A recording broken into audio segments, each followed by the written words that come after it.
하나님의 부르심을 받은, 하늘의 부르심을 받은, 그러니까 여기도 그냥 하나님의 부르심이란 거라고 하늘의 부르심을 받았다 이런 표현을 하는 게 히브리서 전체가 뭘 말하고자 하는 그 의도에서 모든 단어들을 쓰는 거예요.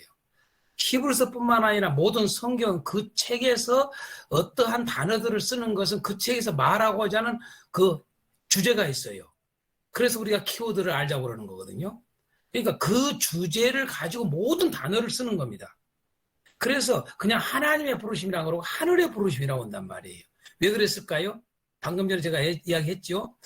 이 율법적 여러분 예배와 복음적 예배에 대해서 여러분 이야기했지 않습니까? 율법적 예배는 장소를 어디다 둬요? 이 땅에 있는 어떤 그죠?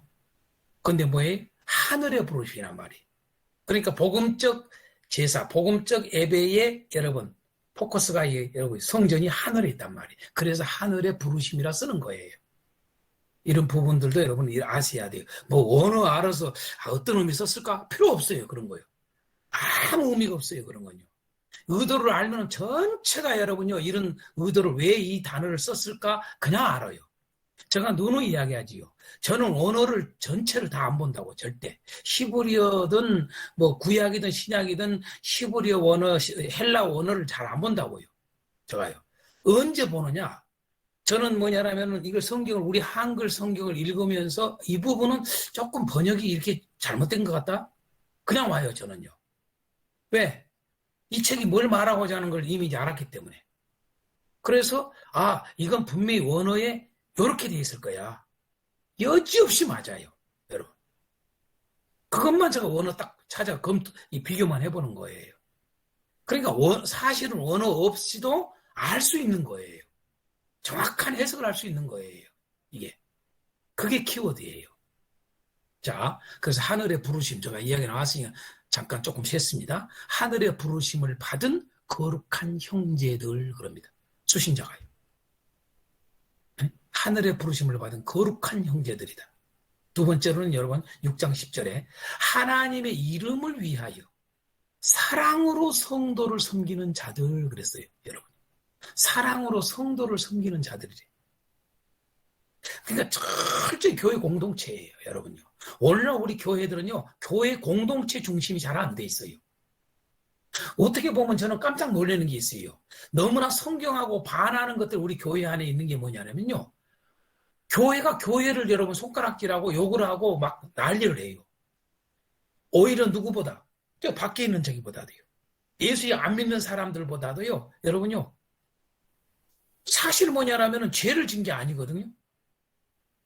그러니까 그들이 알고 있는 하나님을 섬기는 것이 요거에 다 알고 있기 때문에 그렇게 행동하는 거거든요. 그 사람들은요. 어? 내가 하나 더 과하게 이야기할까요? 여러분요. 이번에 여러분 저 4월 초파일 때 저 석가탄신일 때 여러분 뉴스 기사에 다 나왔죠. 뭐가 나온 줄 아세요? 그 뭐 조계산가 거기서 그 앞에 가가지고 여러분요 예수 믿으라고 막 예수 믿 회개하고 예수를 믿어야 된다고 막 여러분 전도를 한 거예요. 그걸 가지고요 누가 여러분요 고소한 줄 아세요? 여러분요 세상 사람들이 고소한 게 아니라 불자들이 고소를 한 게 아니라 그 사람들은 그거 안 했는데 교회가 여러분 고소를 했어요. 에? 교회가 한국 교회가 한국 교회 여러분요 단체가 정식으로 고소를 했어요. 그 사람들 지금 어떻게 되는가 모르겠어요. 에? 얼마나 웃겨요, 여러분요.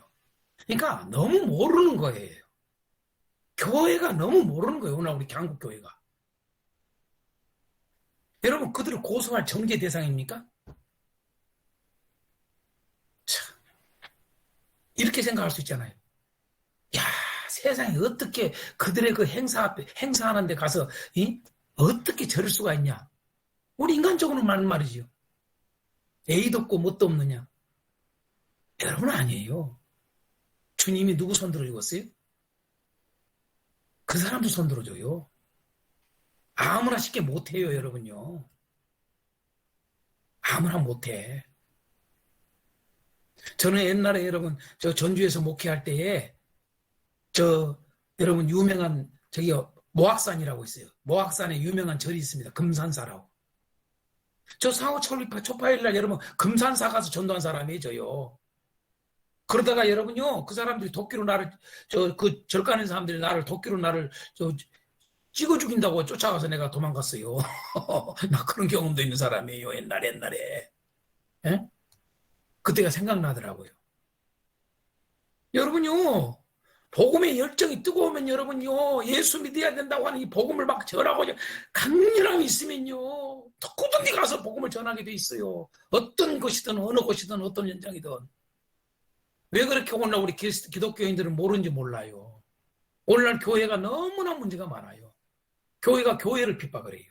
세상이 교회 핍박한 게 아니라. 여러분, 사랑으로 성도를 섬기는 자들이라고 하잖아요, 교회. 하나님의 이름을 위해 사랑으로 성도를 섬기는 자, 성도를 성도 중심이요. 교회 중심이 공동체 중심이라고요. 초대기는 그렇게 살았어요. 완전히 교회 중심. 여러분 하나님 나라 중심으로 살아야 돼요. 말은 하나님 나라 이야기하고 여러분 우리 교당 같은 경우는 여러분이 말씀 중심, 교회 중심 안 그래요? 교회 중심은 교회 중심 아니요, 여러분요. 교회 중심을 엉뚱한 데만 사용해요. 교회 중심의 핵심은 뭐냐면요, 공동체 정신이에요. 공동체 의식이에요. 가장 우선이 여러분요, 우리 교회 회원들의가 가장 우선이에요, 모든 것에. 그 어떤 이 세상에서 여러분요, 그 누구보다도 가장 이 세상에서는 우선순위가 1순위가 여러분 교회 공동체 우리 일원들이에요. 여러분 그렇게 생각하고 사냐 이 말이에요. 적어도 히브리서를 받는 이 교회가 지금 이 성도들은 이런 상태였단 말이에요. 사랑으로 성도를 섬기는 자들이란 말이에요. 성도들을.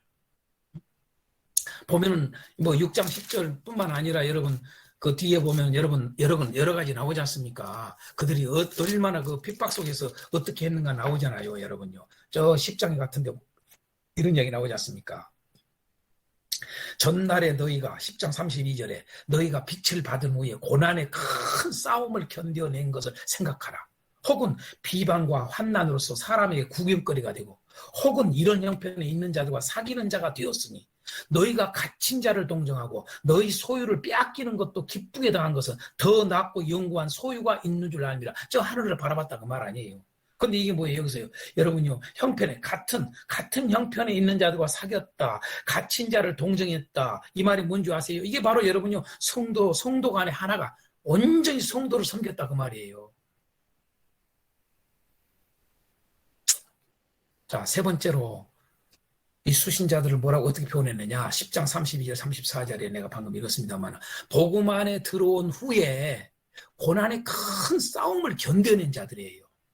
그냥 고난이 아니에요. 엄청난 핍박이 있었던 거죠.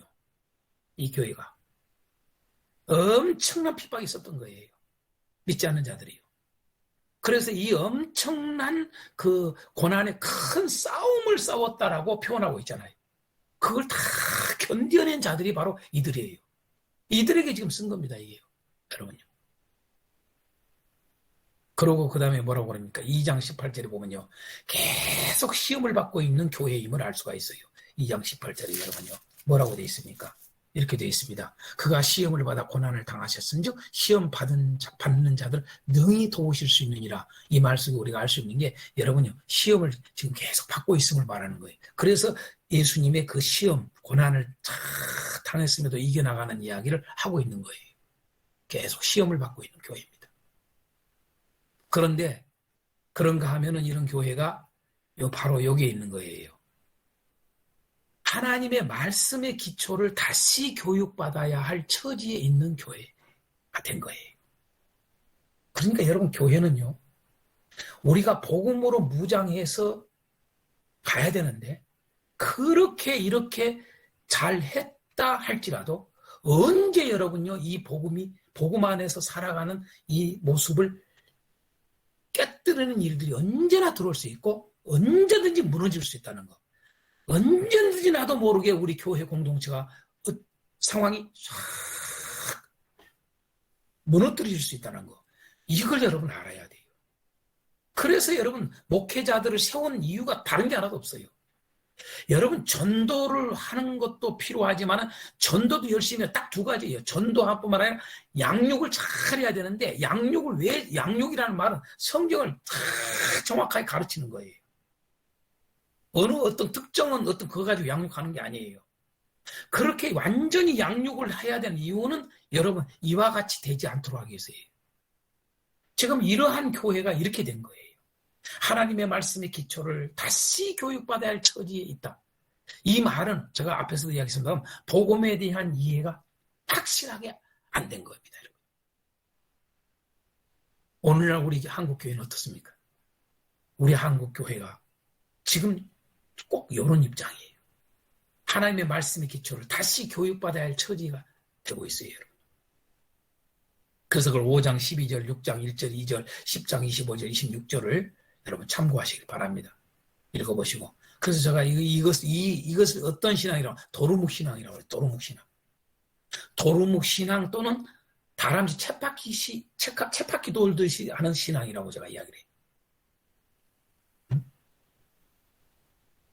우리가 신앙이 이러면 안 돼요. 신앙이라는 것은 여러분요, 진보가 있어야 돼요. 히브리서에서는 이야기를 해요. 여러분요,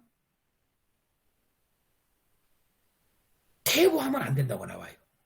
그런데 여러분 퇴보는 어디서 온 줄 아세요? 멈춰 있을 때 퇴보 옵니다. 우리는 신앙이 어떠한 자람이 되어야 되는데, 자라야 되는데, 신앙은 항상 자라야 돼요. 신앙은 항상 진전해야 돼요. 신앙은 항상 진보가 있어야 돼요, 여러분요. 응? 교회는 다른 것이 있는 게 아니라, 하나님의 지식에 대한 진보가 있어야 돼요.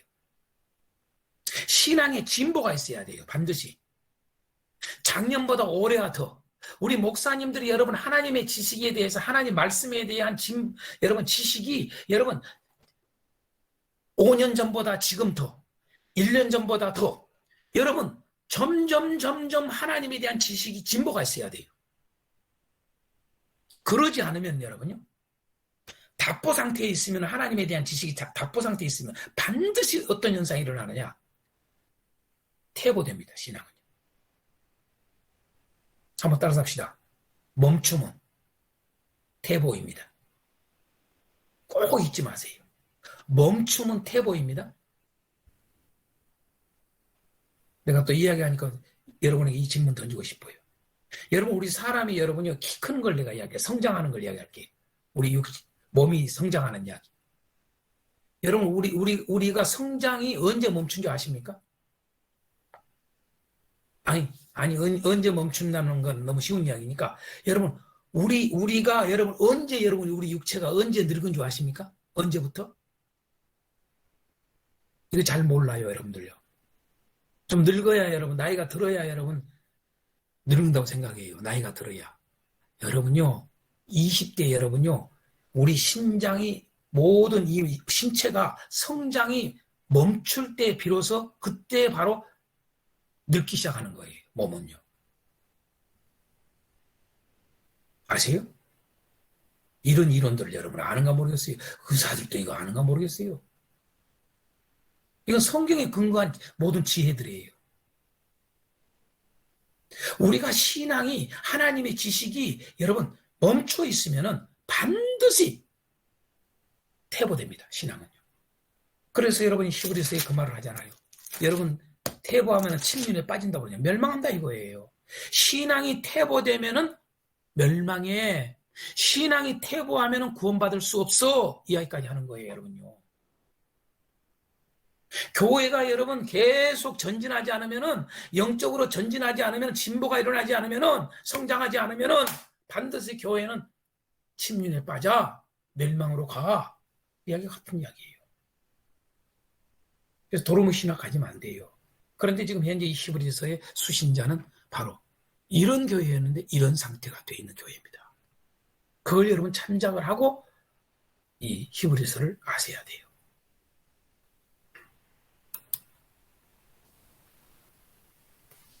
자, 아주 중요한 키워드입니다. 히브리서의 키워드는 뭘까라고. 여러분 키워드를 어떻게 찾았는가 모르겠습니다. 히브리서의 키워드가.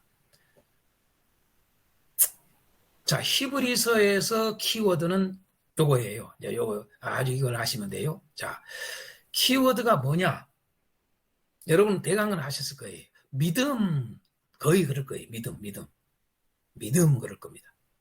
자, 믿음이라는 단어가 직접 봐도 여러분은 40회 정도 씁니다. 많이 쓰는 거지요. 직접 봐요.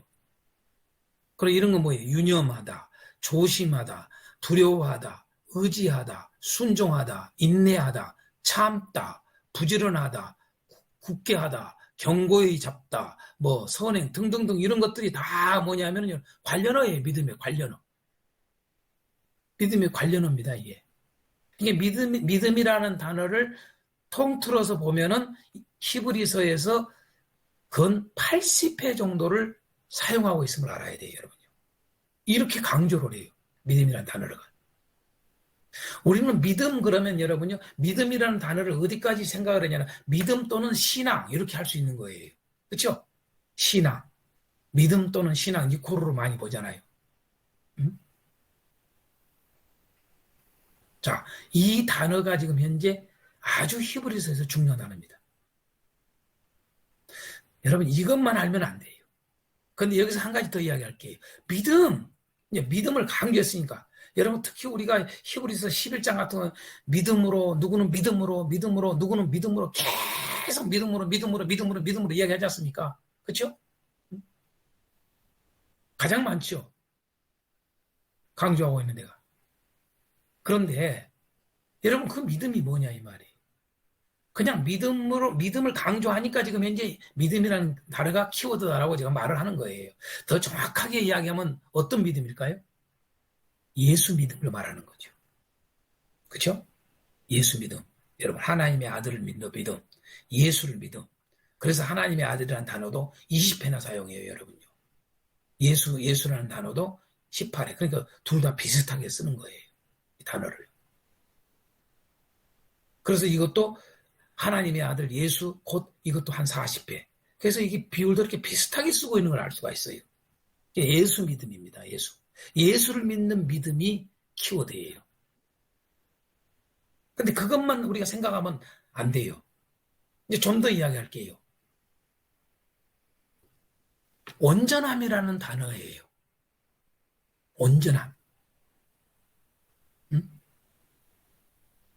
무슨 말이냐? 여러분, 이 예수를 믿음이라는 말이 또 다른 표현으로 쓰고 있는 단어다 그 말이에요. 여러분 그걸 아셔야 돼. 이런 것들을 연관을 못 시켜서 우리가 헷갈려요. 성경을요.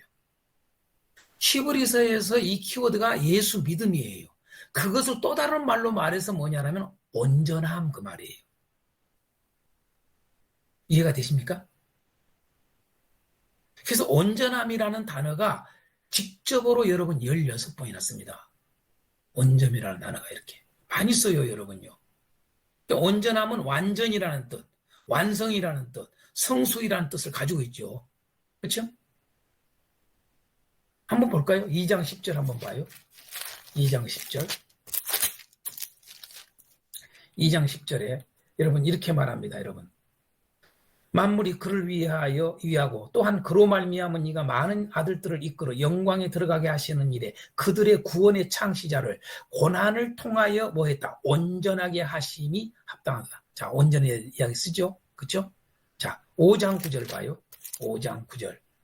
온전하게 되셨은즉 예수님을 좀 이야기하는 거죠. 온전하게 되셨은즉 자기에게 순종하는 모든 자에게 영원한 구원의 근원이 되신다. 이렇게 나오죠. 여러분 6장 2절. 자, 세례들과 안수와 죽은 자의 1절부터 읽어야 되는데 그냥 세례들과 안수와 죽은 자의 부활과 영원한 심판에 관한 교훈의 틀을 다시 닦지 말라는 거예요. 다시 또 그렇게 밤낮 그렇게 하지 말라는 거예요. 완전한 대로 나아가라. 지금 완전함을 지금 이야기하잖아요. 온전함, 완전함. 그렇죠? 같은 말이에요. 네? 완전함을 요구하는 거예요, 지금요. 온전함을 요구하는 거예요. 굉장히 중요합니다. 자, 그 다음에 7장 11절. 네 계통의 제사 직분으로 말미암아 온전함을 얻을 수 있었으면, 자, 네 계통을 통해서, 다시 말해서 아론이나 이런 사람들 통해서 제사를 드리는, 예배를 드리는 이 일들은 온전한 게 아니다. 이걸 좀 말하고자 하는 거지요.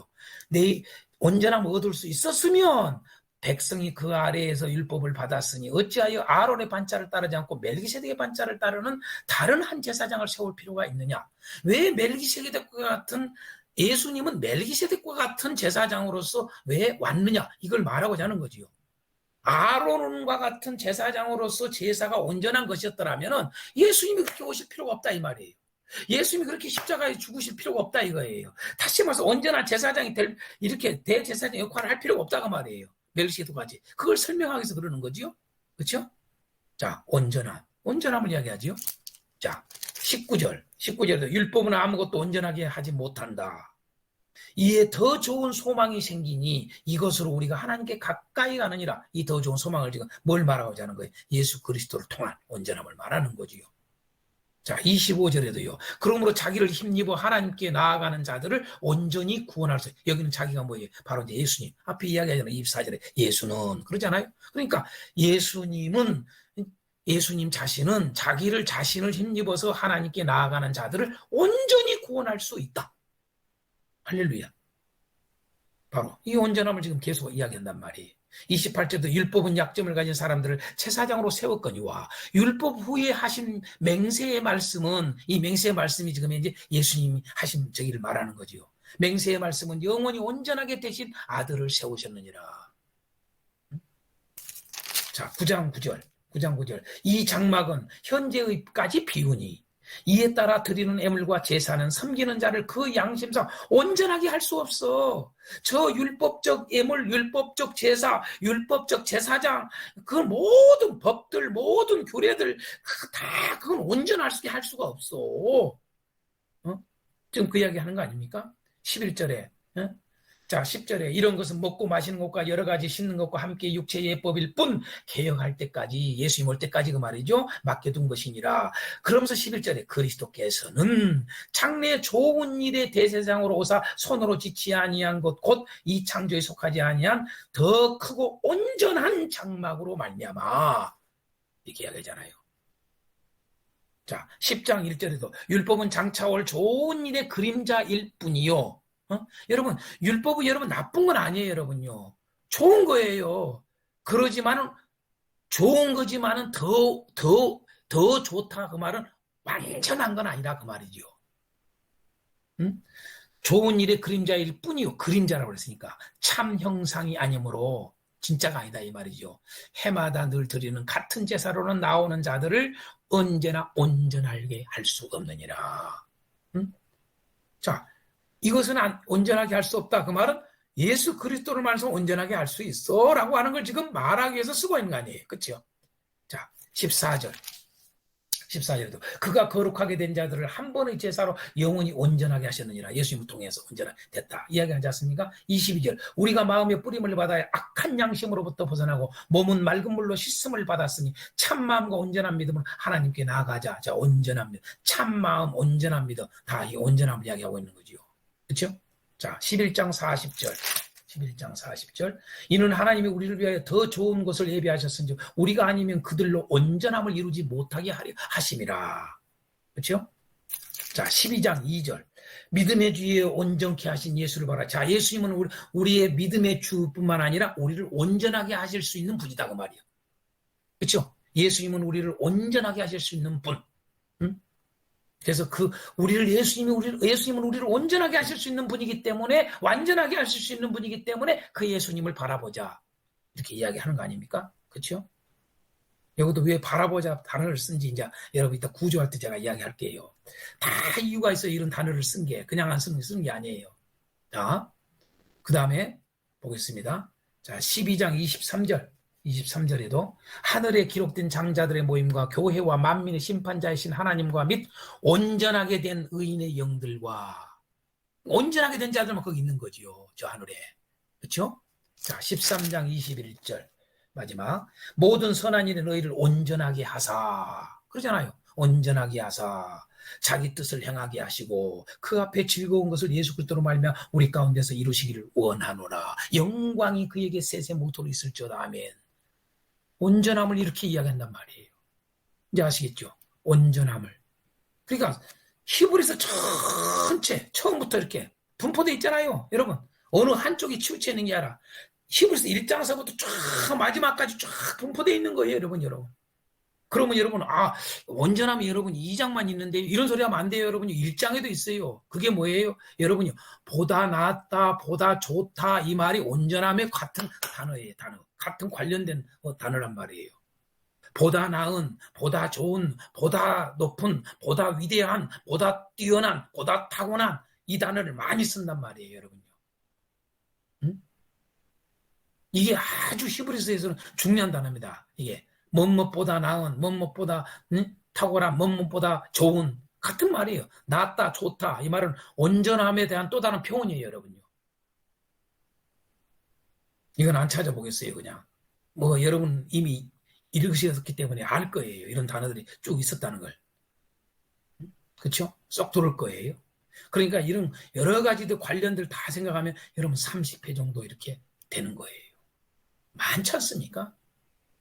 자, 그래서 결국은 뭐냐?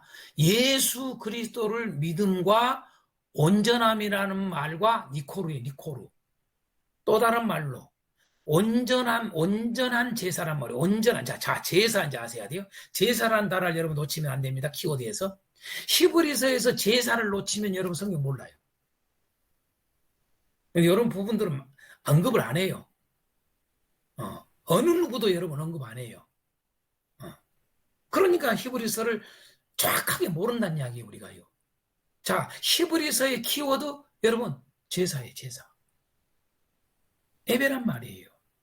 그게 여러분요, 제사라는 직접어에서 시작해서 제사장, 그 다음에 중보자라는 단어, 여러분요. 중보자라는 단어가 여러분 제사예요, 여러분요. 제사와 관련된 단어예요. 대제사장, 중보자잖아요, 여러분요.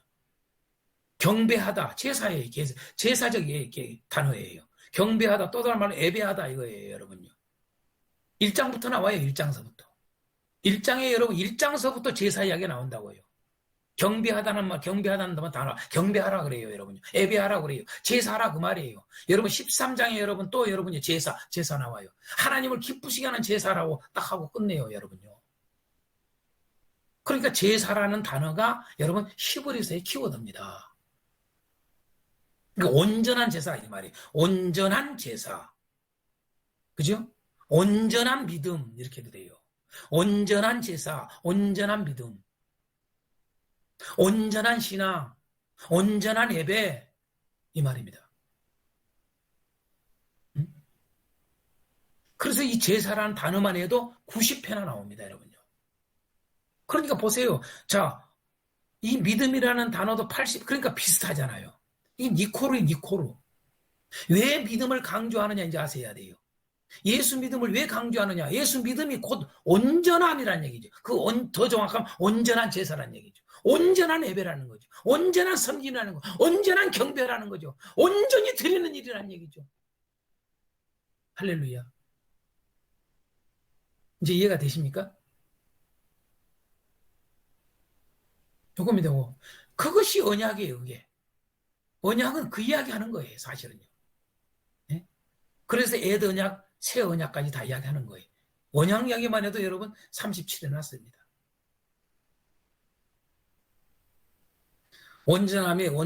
온전함과 반대적인 의미를 가지고 있는 게 죄지않아요. 죄 때문에 온전한 제사가 안 되잖아요, 여러분요. 하나님 앞에 드리는 제사는 온전해야 되지요. 그 말에 죄가 없어야 되지요. 그렇죠? 깨끗해야 되지요. 그죠? 그래서 그 결론은 뭐냐면 히브리서는 온전한 제사를 드리는 자는 구원이고 온전한 제사를 드리지 않는 자는 심판이에요. 여러분. 결국은 또 이렇게 말하는 거예요. 왜 하나님이 우리를 구원하시느냐? 안식이 뭐냐?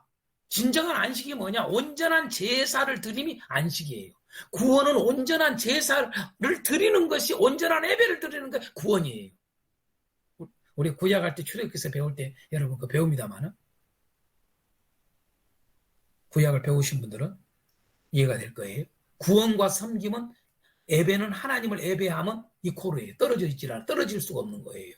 왜 하나님이 출애굽시키냐? 왜 홍해 바다를 건너게 하느냐? 왜 요단강을 건너게 하느냐? 다 여러분요, 하나님께 예배하기 위해서 예배. 그죠?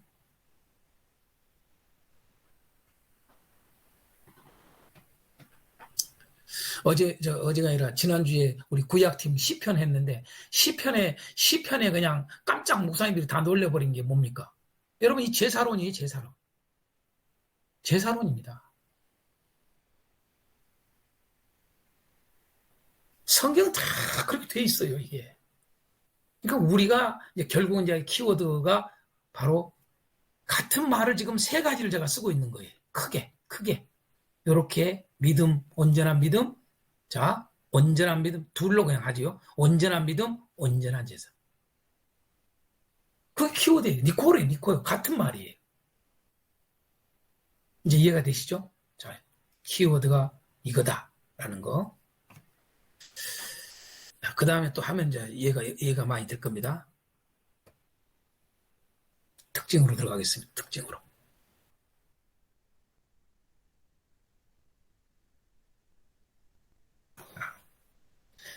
히브리서의 특징 한 5가지를 제가 좀 다루고자 합니다. 자, 첫 번째로 히브리서의 특징 첫 번째가 뭐냐? 비교를 통한 복음의 확실성을 입증하고 있죠. 그렇죠? 이거 설명 안 해도 여러분 알 거예요. 그러니까 변증이란 말이에요. 변증서. 그러니까 변증은 여러분 서로 비교해야 되죠. 그렇죠? 그래서 비교를 통한 예수 그리스도 곧 복음의 확실성을 입증하고 있어요. 예를 들어서 천사와 비교. 처음부터 천사를 왜 이야기? 천사하고 지금 예수님하고 비교하잖아요. 그렇죠? 그렇죠?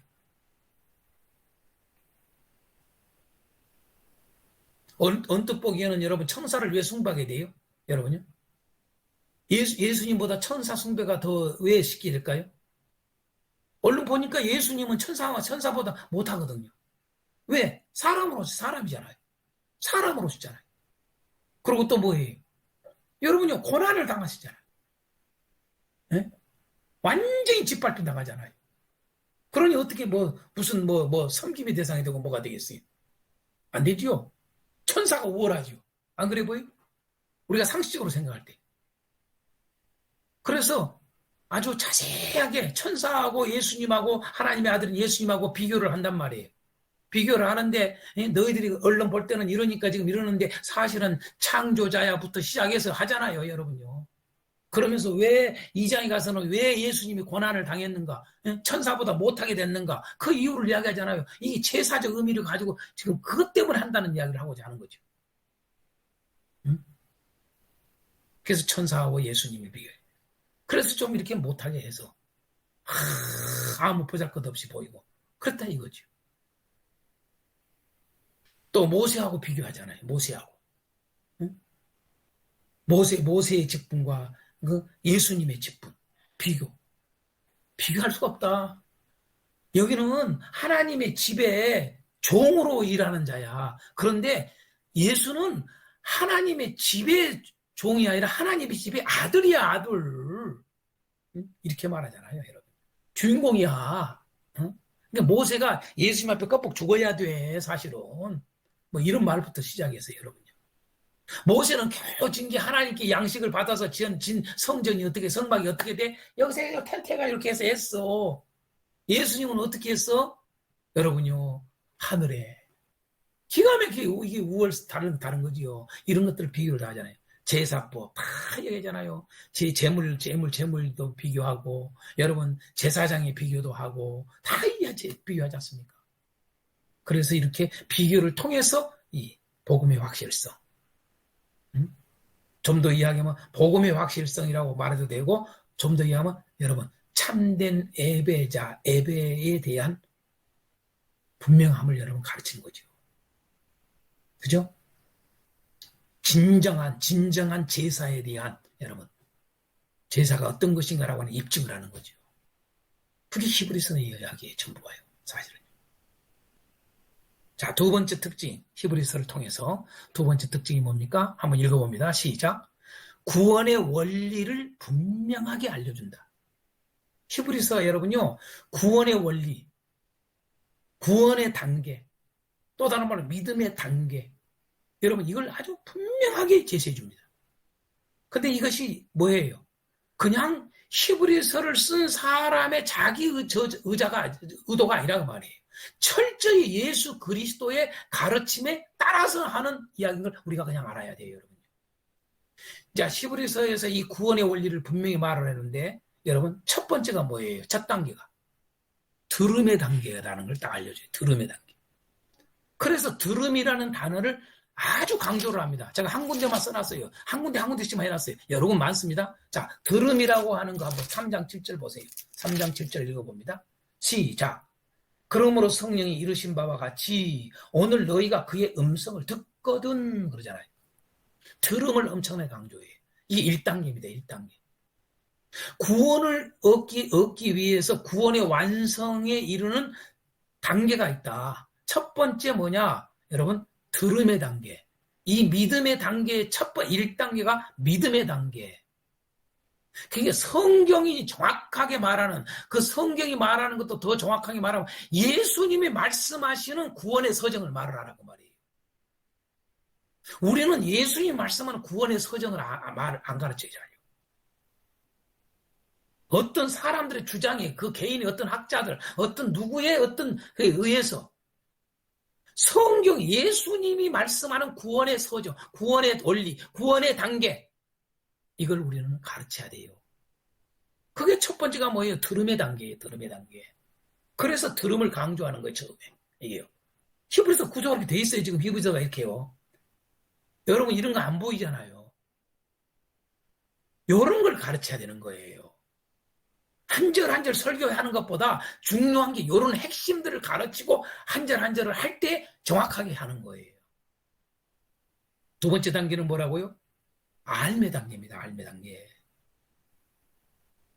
3장 10절 한번 읽어봐요. 3장 10절. 3장 10절에 나오죠. 뭐라고 나옵니까? 그러므로 내가 이 세대에게 노하여 이르기를 그들이 항상 마음이 미혹되어 내 길을 알지 못하는도다. 몰라요. 몰라. 듣기는 듣는데 여러분 또 뭐가 문제냐? 알지 못한, 깨닫지 못한다 그 말이에요. 여러분요. 마음이 미혹된다. 깨닫지를 못해. 들어도 깨닫지를 못해. 여러분 구원을 못 받는 첫 번째 이유가 뭐예요? 듣지 않아서. 그래서 전도를 해도 아무리 설교를 해도 듣지를 않으려고 그래. 그 사람은 구원 받을 수가 없어요. 여러분 그것도 듣는다고 해서 여러분 구원이 완성이 된 게 아니라는 걸 성경 가르쳐요. 반드시 그 들음을 깨달아야 돼. 알아야 돼 여러분요. 그래서 두 번째는 알미 중요하다. 깨달음이 중요하다 이 말이에요. 응? 그래서 이 이야기를 알미에 대한 이야기를 하는 거예요. 깨달음에 대해서. 왜 미용 이야기를 해요? 자, 세 번째 단계가 뭐예요? 인내 단계란 말이에요. 인내 단계. 10장 36절. 10장 36절만 있는 게 아니죠. 여러 군데 많이 나와요. 여러분들이 좀 이해를 하기 위해서 순서별로 하도록 하기 위해서 이렇게 한 절씩만 앞에가 3장 7절에 들음이 있다. 뒤에가 여러분 깨달음이 알미 있다. 그 뒤에가 인내가 있다. 이걸 여러분 파악하도록 하기 위해서 이렇게만 성경 구절을 제가 여러분에게 보여드리는 거예요. 10장 36절 보겠습니다. 시작. 너희에게 인내가 필요함은. 인내가 필요하다고 그러잖아요. 왜? 너희가 하나님의 뜻을 행한 후에 약속하신 것을 받기 위함이라. 언제 구원이 완성이 돼요? 인내를 반드시 해서. 할렐루야. 인내가 필요하다고요. 그래서 히브리서는 여러분 들음도 강조하고 암도 강조하고 인내도 엄청나게 강조해요. 여러분요. 뭐 굳세라 이런 말이 다 인내와 관련된 거지요. 그렇죠? 그 다음에 네 번째 단계가 뭡니까? 열매를 맺는 단계입니다. 열매 단계예요. 12장 11절 보세요. 12장 11절에 여러분 무릇 징계가 당시에는 즐거워 보이지 않고 슬퍼 보이나 그 후에 그로 말미암아 연단받은 자들은 의와 평강의 열매를 맺느니라. 할렐루야. 응? 결국 그 열매가 어떤 열매예요? 의의 열매예요. 그래서 예수 열매예요. 예수 열매는 다른 열매가 아니에요. 의의 열매예요. 평강의 열매예요. 의의 열매와 평강의 열매는 이코로 하나예요. 여러분요.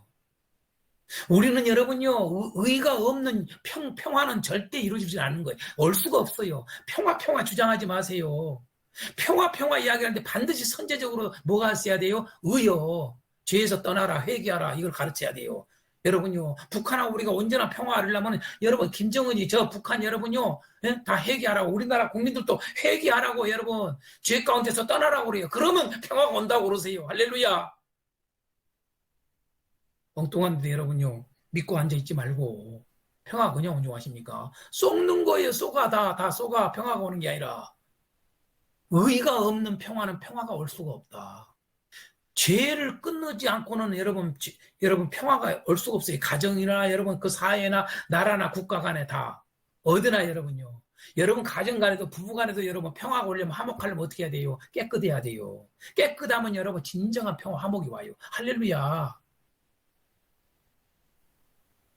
13장 15절도 여러분 하지 않습니까? 13장 15절에 그러므로 우리는 예수 그리스도로 말미암아 항상 찬송의 제사를 하나님께 드리자. 그러면서 뭐라고 그래요? 제사 이야기하잖아요. 그러면서 뭐라고? 이는 그 이름을 증언하는 입술의 열매니라 그래요. 여러분 왜 열매라고 그래요? 그냥 하는 게 아니에요. 이게요. 그냥 하는 게 아니에요.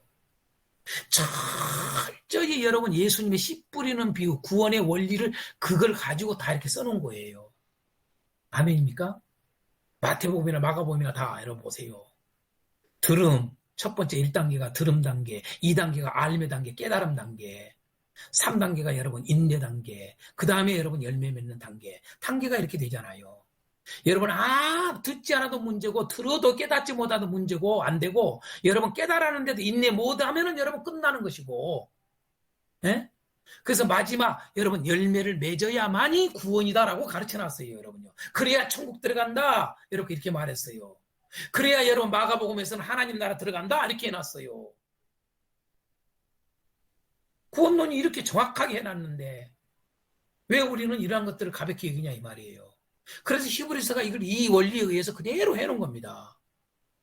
듣지 않는 게 멸망한다, 구원 없다. 에? 그것부터 딱 서두에 시작하잖아요. 듣는 게 얼마나 중요한. 누구의 들음? 여러분 모세 말 안 들어도 이렇게 됐는데, 여호수아 말 안 들어도 이렇게 됐는데, 에? 안식에 못 들어가는데 구원 못 받았는데, 여러분 하물며 예수님 말 안 들으면 들어가겠어? 이렇게 나오는 거죠. 이해가 되십니까? 미혹돼서 다른 가르침에 미혹돼 가지고 여러분요 이게 깨닫지 못하는 거예요. 응? 그 인내 못하는 거예요. 다른 가르침에 의해서 미혹되어서 인내 못하는 거예요. 그럼 열매 못 맺는 거예요. 농부는 여러분 열매 하나의 목적이 있는 거예요. 열매를 맺기까지의 농부는 일을 하는 거예요. 그걸 갖다 우리가 잘 알다시피 여러분 히브리서에 한 비유를 쓰지 않습니까? 한 비유를.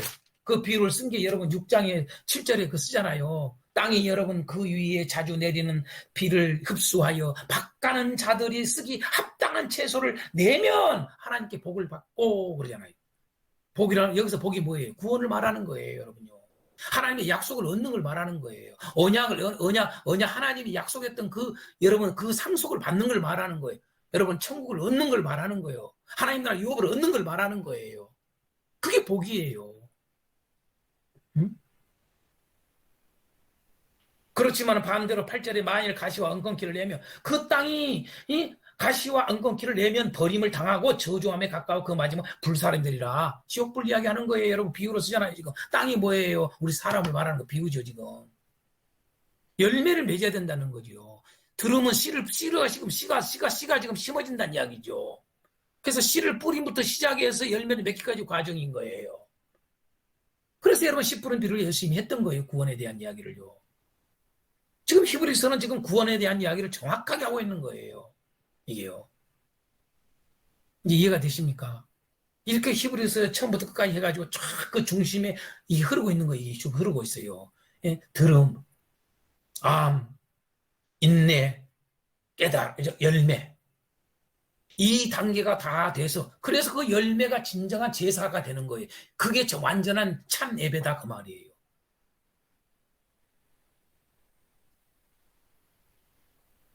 자, 세 번째. 읽어봅니다. 시작. 구원을 가볍게 여기면 어떻게 한다? 멸망할 수 있음을 알려준다. 뭐 여기서 조금 더 구체적으로 우리가 배우는 거죠. 열매 못 맺으면 구원 받지 못하는 거 분명하죠. 예수님의 가르침이죠. 그죠? 저는요, 이 씨 뿌리는 비유를 가지고 야, 저도 칼빈주의를 공부를 한 사람이지만은 칼빈주의를 따르는 수많은 우리 고신층이나 합동층이나 이런 목사님들을 보면은요, 참 나는 이 씨 뿌리는 비도 해석하는 거 보면 희한하게 해석을 해요. 희한하게 예수님의 의도로 완전히 저리 날아가 버려요. 난 그런 분을 한두 번 본 게 아니야.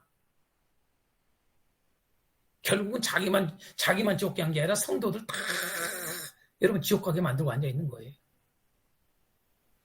그러니까 그렇게 가르치는데 온전한 예배가 되겠어요? 여러분요? 말은 여러분이 우리 율법적 예배 안 드려요. 우리는 복음적 예배들이 이러고 있어요. 복음적 예배 안 드려요. 복음을 정확하게 모르는데요. 복음, 예수 믿어요. 예수 알아요. 이건 복음 아는 게 아니에요. 이 정도 가지고는요. 성경 그러면 그냥 예수 그냥 이야기하죠. 뭘 이렇게 여러 가지 이야기해요? 간단하게 되지. 그래서 지식에 대한 문제예요. 그래서 지식은 구원받느냐 멸망하느냐 여러분요. 이제 베드로서 또 우리 공부할 때 보면 압니다만은 여러분 지식이 여러분 가장 여러분 멸망하느냐 구원받느냐 영생이냐 지옥이냐 결정의 최고 1순위가 지식입니다. 그래서 무식한 사람들은 절대 구원받을 수 없다. 그걸 가르치는 거예요. 사도 베드로 이야기하잖아요. 베드로서에. 베드로만 그럽니까? 구약과 신약 전체가 이야기하죠. 공통적으로 다 핵심적으로 들어가 있죠. 다 그게.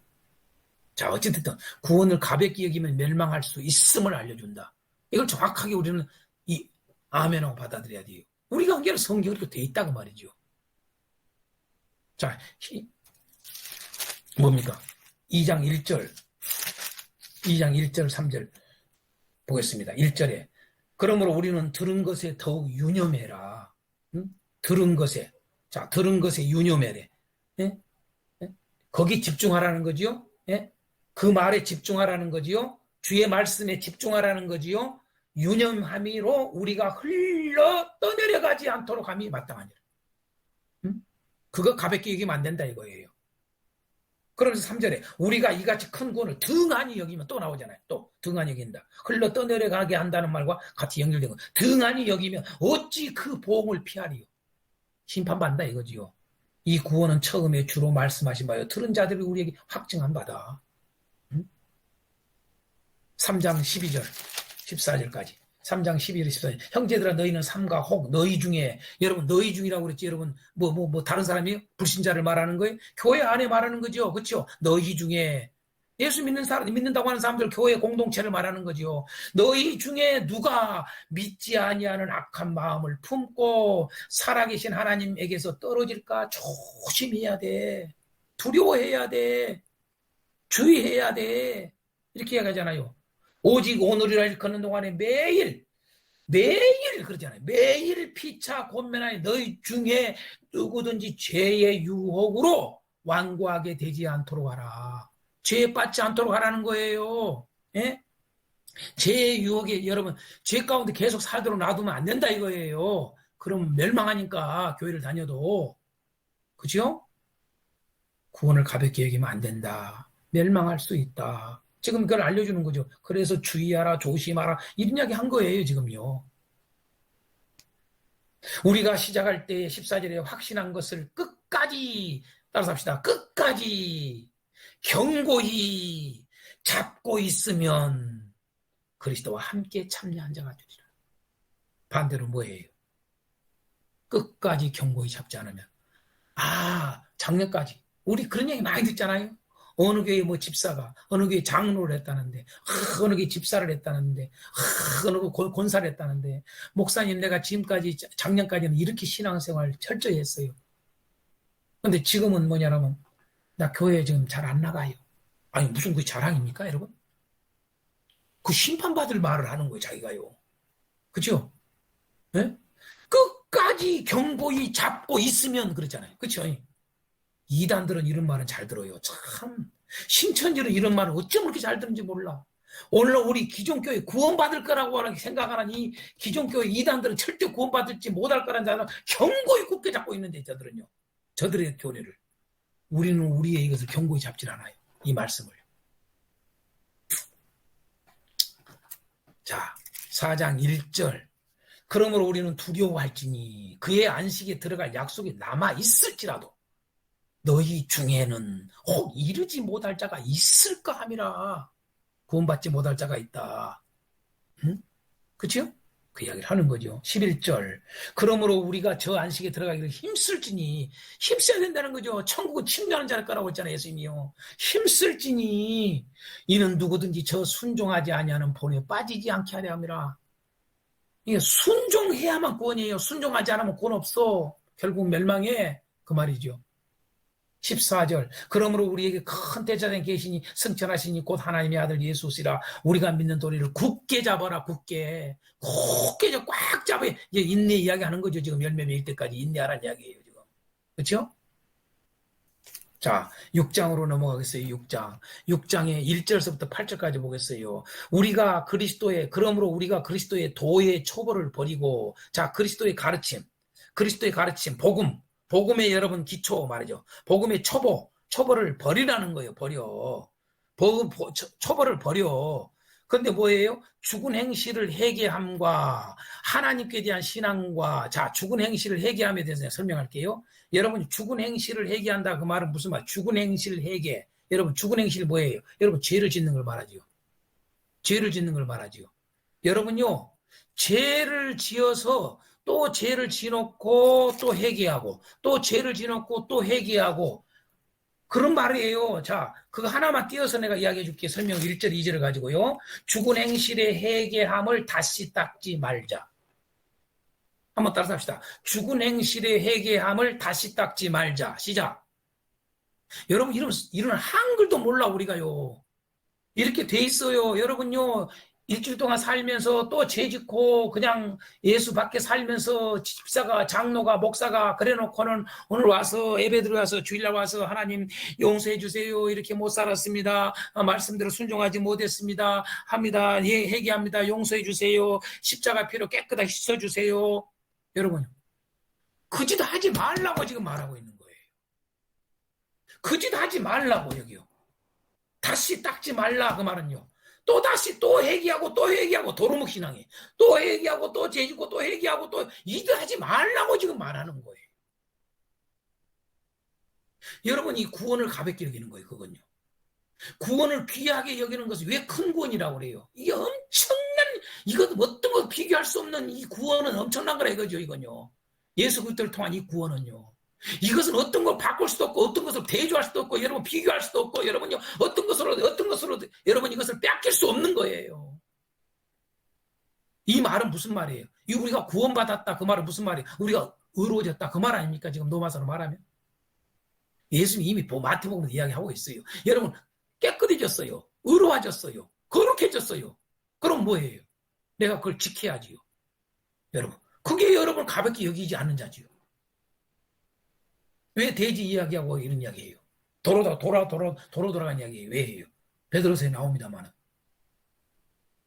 다 똑같아요. 여러분요. 구원을 가볍게 멸망한다. 그 이야기예요. 그래서 1절서부터 8절까지 이야기하는 거예요. 자, 우리가 잘 아는 그런 말씀. 한 번 빛을 받고 4절에 그러잖아요. 한 번 빛을 받고 하늘의 은사를 맛보고 성령이 참여한 바 되고 여러분 다 경험하잖아요. 여러분요.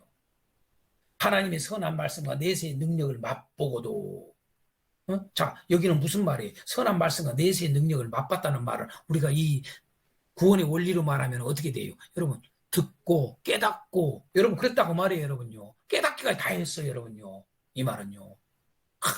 눈물도 흘리고 너무나 이 은혜가 되고 깨달아져서 그냥 할렐루야, 할렐루야 하고 막 그랬다고 말이에요. 얼마나 감사한지 몰라, 막.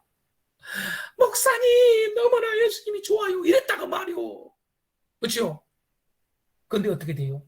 여러분 그렇게 해놓고도 여러분 타락한 자들은 다시 죄 가운데 사는 자는 다시 죄를 진 자는 그만 아니에요? 타락한 자들은요 다시 새롭게 하여 회개하게 할 수 없나니 이는 그들이 하나님의 아들을 다시 십자가에 못 박아 드러내놓고 욕되게 함이라. 여러분요 예수님을 아주 모욕하는 얘기야. 또다시 예수님 다시 이 말은 뭐예요? 직설적으로 예수님을 또다시 십자가에 못 박는 일이야. 내가 또다시 죄로 돌아가면은 이 말입니다, 여러분요. 그러면서 비유를 이야기하지 않습니까? 뭐 그뿐만 아니라 우리가 10장의 26절에서 31절도 여러분 왜 이런 것을 비슷한 것을 자꾸 강조하냐 이 말이에요. 26절 우리가 진리를 아는 지식을 받은 후 진리를 아는 지식을 받았다. 여러분 들었어. 여러분 깨달았어. 이걸 다 들어가는 거예요. 복음을 받았어. 알았어. 그 말이에요. 알았다. 그 말은 깨달았다. 이 단계 다 들어간 거예요. 그런데 뭐예요 여러분요. 짐짓죄를 범한 적 인내하지 못한 거예요. 왜? 재물의 유혹에. 에? 왜? 이생의 자랑 때문에. 다시 세상 돌아가 버린 거예요. 아니면은 핍박 때문에, 환난 때문에. 그러니까 씨 뿌린 비유에 여러분 두 가지 나오잖아요, 여러분요. 에? 두 가지 여러분 그 인내를 못하게 인내를 하게 하는 그 장애물이 있잖아요, 여러분요. 그래서 인내를 이 환나는 노마서의 환나는 인내를 그러잖아요, 여러분요. 여러분 핍박이 여러분 왜 있어요? 하나님이 우리로 하여금 열매를 맺게 하는 과정의 과정, 구원의 완성까지 완전한 제사가 드려지도록 하는 거예요. 왜 하나님이 우리를 위해 십자가 피 흘려 죽어주셨느냐? 여러분 우리를 온전한 제물 되게 하기 위함이다. 할렐루야. 노마서로 여러분 말하면 여러분 바울사도의 사고가 다 그런 걸 이해를 해야 돼요, 여러분요. 그래서 노마서 15장의 바울사도는 자기를 복음의 제사장이라고 그러잖아요. 제사장이 뭐 하는 거예요? 제물을 깨끗한 제물을 하나님께 바치는 일 아닙니까? 응? 그게 우리의 목회란 말이에요, 우리 목회. 깨끗한 예물을 하나님께 드리는 게 여러분 우리 목회자가 해야 될 일이에요. 성도들을 하나님의 온전한 예물로 제사가 되도록 드려지게 하는 게 참 목회, 제대로 목회한 거예요, 이 사람이요. 지금 그 이야기를 하고 있는 겁니다. 그래서 지금 현재 진리를 아는 지식을 받은 후 진지 죄를 범한 적 다시 속지 않은 제사가 없다. 응? 오직 무서운 마음으로 심판을 기다리는 것이 마땅하다. 모세의 법을 폐한 자도 두세 증인 세워가지고 불쌍히 여김 받지 못했잖냐. 다 멸망했잖냐. 하물며 하나님의 아들을 짓밟고. 근데 우리는 보세요. 예수님을 믿는 거 여러분 복음을 해가지고 완전히 여러분요 더 가벼워. 다 풀어준 줄 알아.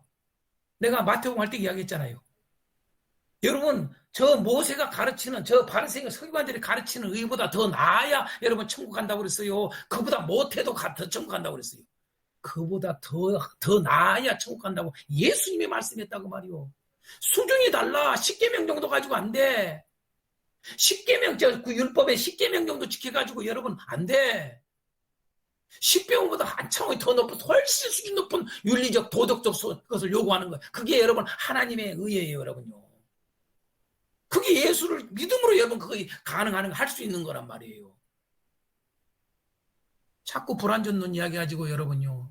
교회는 불완전해. 뭐 이 소리 한 거 다 회개하세요. 지금까지. 예수 믿음으로 여러분요. 온전해진 거예요. 여러분 거룩해진 거예요. 의인이 된 거예요. 의의 제물이 된 거예요. 우리가요. 그러니까 하나님께 예배가 되는 거지. 지금까지 여러분 그거 인정 안 했다면 여러분요. 제대로 제사 아니에요. 예배 아니요. 다 실패한 예배예요. 여러분요. 저 율법적 예배만 또 못해. 율법적 예배만 또. 그보다 못한 수준 낮은 예배를 여러분 지금까지 드린 거예요. 히브리서가 그걸 우리가 아주 도전을 주는 겁니다. 뭐 이 정도로 뭐 아무튼 12장 14절 29절 읽어보세요. 그냥. 자, 네 번째 한번 읽어봅니다. 예수 그리스도를 본받는 목회자를 따르고 복종하는 것이 중요함을 알려준다. 여러분 한 번만 강조하려 또 강조해요. 무진장이 중요해요. 이게 원리예요. 오늘 우리 교회가 특히 배워야 돼요. 예수 그리스도를 본받는 목회자를 따라야 돼요. 아무 목사라고 해서 아무나 받으면 안 돼요, 여러분요. 그래서 여러분 어제나 오늘이나 동일하다는 이 말을 왜 하냐면 예수님이 어제나 동일한 것처럼 오늘 진짜 참 목회자는 여러분요 어제나 오늘 동일해야 돼요. 그런 자가 진짜 목회자예요. 예? 아주 인기나 저기 하고 뭐이나 이런 자는 여러분 따르지 말. 그런 교회 다니면 안 돼. 성도들이요. 그런 목회자하고 여러분 같이 여러분 사귀고 그러면 안 돼요. 분명히 해야 됩니다, 여러분요. 그냥 되는 게 아닙니다. 그래서 예수 그리스도를 본받는 목회자를 따르고 복종하는 것이 아주 중요하다는 걸 강조해요. 마지막으로 읽겠습니다. 교회 안에 잘못된 가르침이 들어올 수 있음을 알려준다. 이미 앞에 서론했으니까 이 정도로 해서 좀 쉬겠습니다. 자, 10분 쉽니다.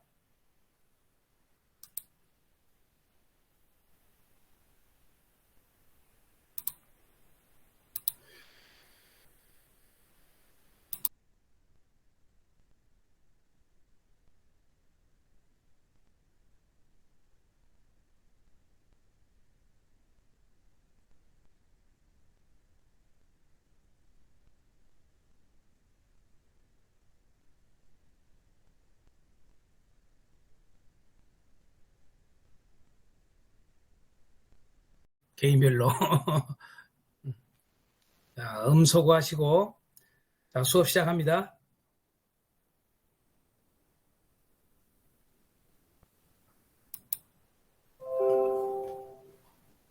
자, 주제입니다, 주제. 히브리서의 주제를 여러분 쓰라고 미리 내가 올려놨습니다. 자, 주제. 히브리서 주제를 뭐라고 그러면 되겠습니까? 자, 한번 크게 외쳐봅니다. 온전한 믿음을 가지라. 그게 히브리서 주제입니다. 온전한 믿음을 가지라. 그러면 히브리서를 다 말하는 거예요. 또 다른 말로 온전한 섬김을 보이라. 이렇게 해도 되는 거예요. 온전한 섬김을 보이라. 또 다른 말로 어떻게 써요? 보다 나은 제사를 드리라. 이 셋 중에 아무거나 써도 돼요. 온전한 믿음을 가지라. 아니면 보다 나은 제사를 드리라. 아니면 온전한 섬김을 보이라. 같은 의미입니다, 이게. 여러분, 같은 의미라는 걸 설명을 해주세요. 이게 안 되면은 이제 이렇게 해놓고 이걸 설명을 해주세요. 참된 예배자가 되라. 이러면 되는 거예요, 주제가.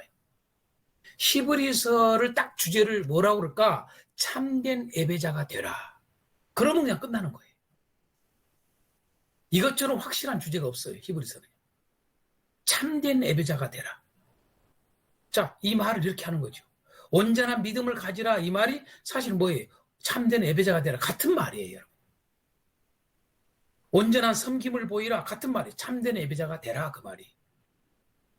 보다 나은 제사를 드리라. 보다 나은 제사 또는 온전한 제사를 드리라. 자, 보다 나은, 보다 좋은, 온전한 같은 의미라고 그랬잖아요.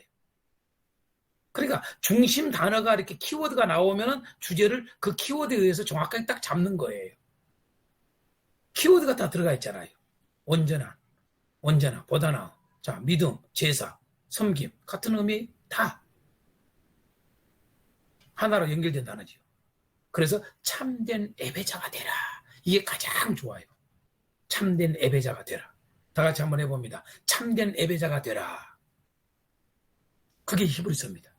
히브리서가 1장서부터 13장까지 기록한 게 요 이야기를 하고자 하는 거예요. 참된 예배자가 되라.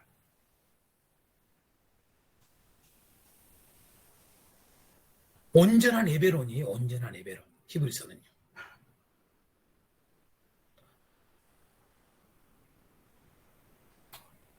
또 다른 말을 쓸 수 있겠죠, 여러분요. 예배라는 말로. 이 예배가 이제 더 큰 틀에서 지금 잡고 있기 때문에 참된 예배자가 되라. 이렇게 하는 거예요. 온전한 예배론을 이야기하는 거예요. 온전한 구원론을 이야기하고 있죠, 또한. 온전한 구원론과 니코로 연결된 게 온전한 예배론이에요.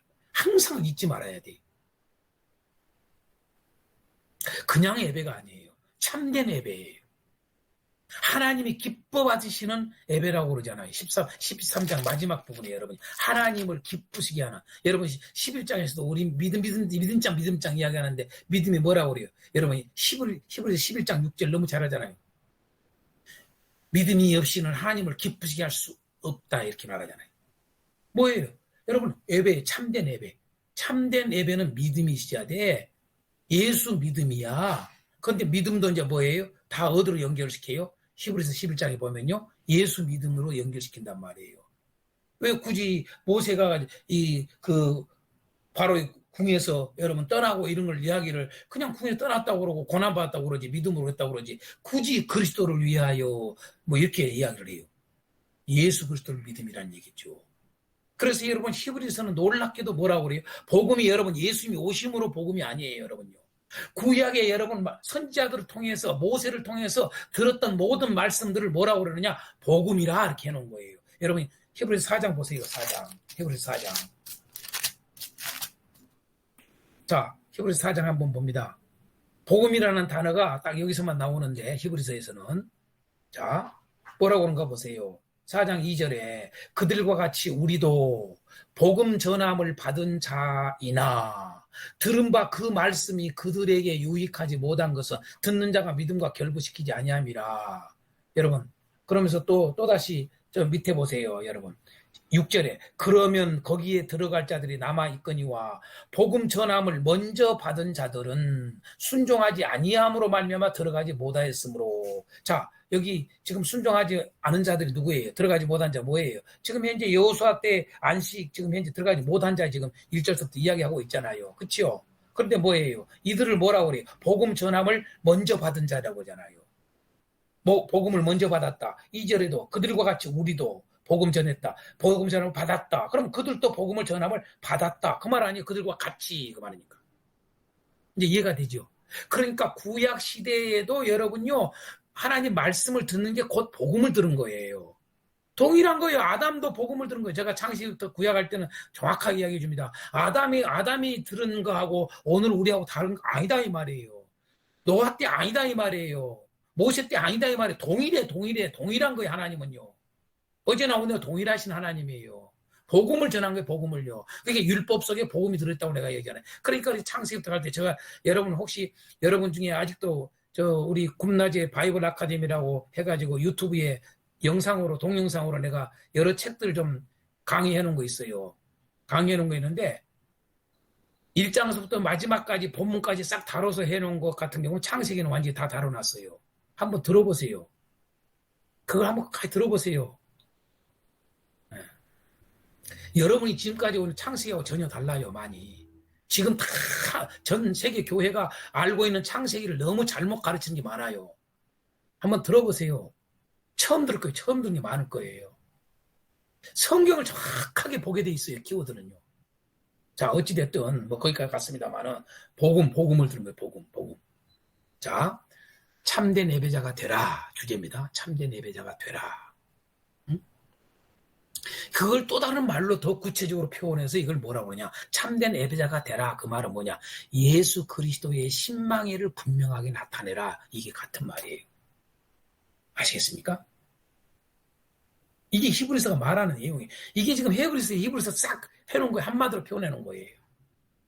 예수 그리스도의 신망에, 예수 그리스도를 믿는 믿음, 예수 그리스도에 대한 소망, 예수 그리스도의 사랑을 분명하게 나타내라는 거야.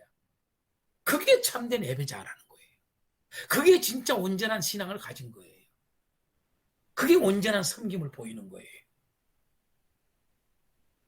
좀 더 구조를 하면서 내가 이걸 더 자세하게 알려줄 거예요.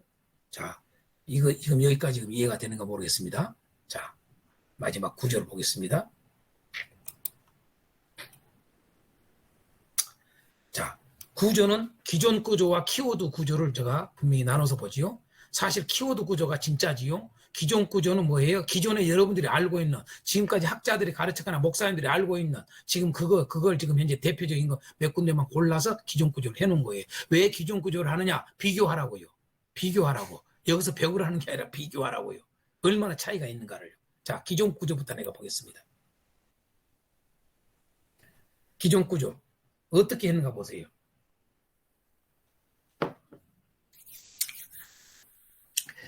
기존 구조 첫 번째. 자, 1장 1절에서 4장 13절. 단락을 나누기를요. 히브리서 단락을 나누기를 1장 1절에서 4장 13절까지 첫째 단락. 두 번째 단락은 4장 14절에서 10장 18절. 세 번째 단락은 10장 19절에서 마지막. 요렇게 세 단락으로 나눴어요. 응? 자, 근데 그 나눌 때에 어떻게 했느냐? 첫째 단락을 뭐라고 그랬어요? 뛰어나신 그리스도 그랬어요. 뛰어나신 그리스도. 그 다음 두 번째 단락을 뛰어나신 그리스도의 사역 그랬어요. 뛰어나신 그리스도의 사역. 세 번째 단락은 그리스도 안에서 뛰어난 성도의 능력 그랬어요. 자, 이 구조에 대해서 이야기를 해보세요. 뭐가 잘했고 뭐가 문제점이 있어요? 여러분 보세요. 지금 현재 이렇게 구조를 나누는 것은 어디다가 지금 현재 키워드를 둔 거예요? 뛰어나다라고 하는 것에다가 키워드를 둔 거예요. 그렇죠? 뛰어나다 그리스도가, 뛰어나다 그리스도의 사역이. 내가 또 이것도 우스웠어 내가요. 1장 1절에서 4장 13절은 그리스도의, 여기는 사역이에요. 이런 것은 만들려고 막 일부러 억지를 부린 거예요. 학자들이요. 여러분 여기도 사역이에요. 여기도 뛰어나신 그리스도예요. 그냥 그리스도 이렇게 해도 돼요. 굳이 이렇게 하는지 모르겠어요. 응? 그러고 보세요. 여기는 또 뛰어남인데 뭐예요? 그리스도 안에 뛰어난 성도의 능력 여기 내놨어요. 성도의 능력. 10장 19절서부터 이렇게 해놨어요.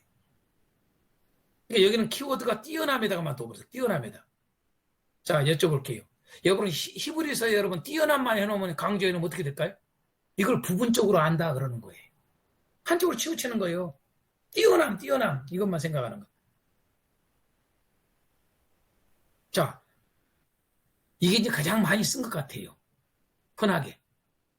그 다음에 또 쓰인 게 요거예요. 요거. 뭐예요? 탁월하신 그리스도. 첫 번째 단어는 탁월하신 그리스도. 조금 그 말인데 조금 변경하기죠. 탁월하신 그리스도. 조금 더 구체적으로 이거는 뛰어나신 그리스도, 대제사장이신 그리스도 일어났어요. 그 다음에 믿음의 대상이신 그리스도 일어났어요. 이렇게 세 단어로 나눴어요. 자, 여기는 어디다 키워드 뒀어요? 여기는 그리스도에다 키워드를 뒀죠. 자, 일부적으로 맞아요. 부분적으로는요. 부분적으로 맞는 거예요. 그러나 완전하게 맞는 게 아니에요. 왜? 여기는 그리스도에다 강조를 둬버려요. 내가 물어볼게요. 히브리서를 여러분요, 성경을 완전하게 이해를 하려면 그리스도에게만 여러분요, 강조를 해보면 돼야 안 돼요. 이게 쉽게 해서 우리 칼빈주의적 여러분 성경관이라고 그래요. 이걸. 아셨어요? 칼빈주의적 성경을 보는 관입니다, 이게. 그러니까 칼빈주의적이든 알미니안주의든 주의적이든 여러분 어느 쪽을 한쪽을 강조를 해요. 그래서 한쪽을 강조하는 것은 신앙의 온전함이 못합니다. 절대. 내가 누누이 이야기하잖아요. 제가 오늘 이걸 수업을 시작하기 전에 제가 칼빈 주석이 옛날에 있었는데 없어가지고 다 버렸어요. 저는요. 책 안 봐요. 이제. 그러는데 내가 우리 여기 공부하는 지금 현재 오늘 지금 공부하는 목사님 한 분 중에 거기는 책이 엄청나게 많으시니까 그래서 내가 혹시 칼빈 주석 있는 거 한번 보세요. 뭐라고 썼는가 한번 보게요. 내가 루터가 아까 얘기했잖아요. 서두 시작할 때 루터가 이 히브리서를 가지고 멀리하는 게 좋다고 그렇게 했는데 그럼 칼빈은 어떻게 봤을까? 내가 그게 궁금해서 구체적으로 왜냐하면 제가 칼빈에게는 두 가지가 있어요. 칼빈주의와 칼빈은 좀 다릅니다, 여러분요. 그걸 아셔야 돼요. 제가 칼빈주 자꾸 이야기하는 거예요. 칼빈주의 병폐가 많아요, 여러분요. 근데 칼빈이 하나님의 절대 주권 사상의 아주 중심인데 그런 것들이 있는데 뭐냐라면은 여러분요. 그 칼빈 속에서도 보면은 이 은혜교리 이 하나님 이쪽으로 강조점이 훨씬 강해요. 그러지만은 그럼에도 불구하고 간혹 여러분요, 이 알미니안주의적인 그러한 것들에 대한 인간의 책임론, 이런 것들을 칼빈은 놓치지를 않았어요, 사실은요. 연구해보면요. 그 문서들을 보면요. 네? 칼빈주의자들이 이걸 바꿔버린 거지요. 칼빈이 온전한 걸 다 모르는 거죠. 칼빈이 이쪽을 많이 강조하다 보니까 그쪽만 보고 이제 이게 만들어버린 것이죠. 책이야. 칼빈주의 5대 계열도 여러분 그렇게 해서 만드는 거 아닙니까? 어찌됐든 이렇게 한쪽으로만 강조를 하면 그건 성경을 제대로 못 보는 거다. 내가 늘 왜 키워드로 보라고 그러느냐? 어느 한쪽으로 치우치지 않고 어느 한쪽으로 강조되지 않고 여러분 또한 가감도 하지 않도록 하기 위해서 균형 있게 온전하게 다 보게 하는 것이 키워드다라고 하는 거. 원래 글을 보는 기본적인 것이 그거예요. 키워드예요. 그래서 그렇게 보라고 내가 이야기합니다. 자, 어찌됐든 여기는 그리스도를 키워드로 봤다. 자, 여기도 그리스도를 키워드로 봤어요. 이 사람도요. 조금 다르죠. 이제 1장에서 4장, 5장에서 9장, 10장에서 13장. 그래가지고 조금 요것을 살짝 튼 거죠. 이런 것들을. 그리스도의 위대함, 뭐 같은 말을 뛰어나심, 탁월함을 갖다 이런 식으로 뒤집어서 말한 거죠. 그러나 그리스도지요. 자, 그리스도의 제사장적 사역, 자, 대제사장, 자, 사역. 다, 그러니까 여기서 힌트 얻어가게 만든 거지요. 자, 그리스도의 거할 처소. 여기는 조금 다르죠. 그리스도의 거할 처소라고 그랬어요. 처소. 응? 처소. 어찌됐든, 여기도 그리스도에게만 키워드를 뒀어요. 자, 이 세 가지는 비슷해요. 이 세 가지를 주장하는 사람들. 비슷한 거예요, 사실은. 그 틀에서 나온 거니까. 그런데 제가 깜짝 놀란 게 있어요, 하나가요. 바로 여러분들에게 가르치기 위해서 히브리서를 다른 사람들 어떻게 봤나 이런 것들을 하기 위해서 이것저것 뒤져보니까 여러분 놀랍게도 내가 이걸 하나 발견했어요. 이걸. 히브리서를 이 구조로 본 사람이 있는 거예요. 이렇게 본 사람이 거의 없어요. 없어. 내가 아주 지금까지 성경 창세기부터 계시록까지 구조를 이렇게 본 것을 내가 보고 박수를 치고 기가 막히게 했어요. 그래가지고 이분이 과연 어떻게 썼나 너무나 반가워가지고 저는 뭐냐면 이거 이미 딱 알았으니까 그래서 이제 기존 구조는 여러분들이 비교하기 위해서 내가 자료를 갖다가 해놓은 거라고. 이런 거 보고 제가 열지 절대 여러분 구조 찾고 안 그럽니다. 저는요. 아예 저기가 성경만 딴 저는 성경만 있어요. 성경만. 다른 것도 없어요. 주석도 없고 뭣도 없어요. 성경 하나 가지고 여러분 키워드 찾기 시작하는 거예요. 전체의 키워드, 구조의 키워드, 또 그 속에서 키워드. 그러면 싹 요약이 돼버리고 정리가 돼버리는 거예요. 성경이요. 그래서 요한계시록 책도 내가 강의하지 썼다고 그러지 않습니까? 키워드로. 너무 쉬워. 요한계시록이 어렵지 않잖아요. 여러분. 창세기 계시록까지 여러분 자신있게 쓸 난해 구절이 없다니까요. 난해 구절이. 무슨 난해 구절이 어디가 있어요. 키워드 알면 다 이해되는데 무슨 말을 하기 위해서 썼는지 그 말이 나오는데 이해가 되는데요. 어떻게 난해 구절이 생깁니까? 여러분 그렇게 완벽한 게 키워드입니다. 여러분 자 그런데 이분은 온전함의 원리 두 단락으로 나눴어요. 다 세 단락이었는데 이게 얼마 되지 않았어요. 이게 나온 지가 1장에서 9장까지 1단락입니다. 그 다음에 10장에서 13장까지 두 번째 단락입니다. 그래서 히브리서는 두 단락으로 되어 있습니다. 첫 번째 단락은 온전함의 원리입니다. 두 번째 단락은 온전함의 실제입니다. 세상에 이렇게 해놓은 거야. 내가 놀래버렸어요. 박수를 쳤어요. 그래서 궁금하지 않았겠어요. 도대체 이분은 어떻게 그러면 이걸 풀어나갔을까? 그래서 이분이 해놓은 걸 본문으로 들어가기 시작했어요. 어떻게 하는가 봤어요. 근데 내용이 조금 서술한 거야. 세상에 이 구조는 기가 막히게 따복인데 정말 잘 잘 알았는데 여러분 내용에는 부실해. 내용에 대해서 완전하게 이해를 못한 것 같아. 아무튼 어찌됐든 간에 이 구조의 기존 구조에서 내가 보화를 하나 얻게 된 게 오래간만에 창세기부터 계시록까지 지금까지 모든 주장들 속에 가장 보화를 내가 찾은 사람이 이 사람 겁니다. 이거. 자, 아무튼 기존 구조가 이렇다. 그 다음에 이제 그럼 키워드에 의해서 봤을 때 구조가 어떻게 되는가 보겠습니다. 이렇게 됩니다. 두 단락으로 나눠집니다. 두 단락으로. 근데 그 두 단락도 어떻게 되느냐? 방금 전에 기존 구조에 여러분 세 단락이거나 두 단락이었죠. 근데 그 두 단락도 여러분 그 사람은 어떻게 했어요? 1장서부터 어디까지 봤어요? 여러분요? 9장까지 봤어요. 그죠? 1장서부터 9장까지를 첫 번째 단락으로. 그리고 10장서부터 13장으로. 저는 1장서부터 10장까지가 첫째 단락. 11장서부터 10장, 13장까지가 두 번째 단락. 그 왜 그런가? 그 키워드 때문에 그래요. 근데 정확해요, 그게요. 여러분, 이렇게 다 달라져요. 그러니까 단락도 키워드를 알면 단락을 쉽게 나눠요, 여러분요. 단락 정확하게 나눠져요. 이걸까, 저걸까, 아까 이야기했던 1장 1절에서 4장 13절까지 이럴까? 이런 소리 안 해요, 절대로요. 우리 성경 보면 여러분이 다 단락이 나눠져 있잖아요. 이게 중구난방이에요. 어떤 것은 조금 맞고 어떤 것은 틀리고 막 돼 있어요. 그러니 성경을 어떻게 이해를 해요? 이것조차도 안 돼 있어요. 자, 어찌됐든 키워드에 대한 구조 왜 이렇게 되느냐. 자, 여기는 뭐라고 그랬어요? 첫 번째 단락은요. 첫 번째 단락은 제목이 뭐라고요? 온전한 신앙의 교리. 또 다른 말로 뭐예요? 온전한 섬김의 원리 그 말이에요. 또 다른 말로 뭐예요? 온전한 제사의 원리 그 말이에요. 온전한 예배의 원리 그 말이에요, 여러분요. 자, 아까 참된 예배자가 되라. 그래서 참된 예배자로 하게 되면 어떻게 돼요? 온전한 예배의 원리. 이렇게 하는 거예요. 온전한 제사의 원리 또는 온전한 섬김의 원리. 예? 큰 틀로 자 온전한 예배자가 되라.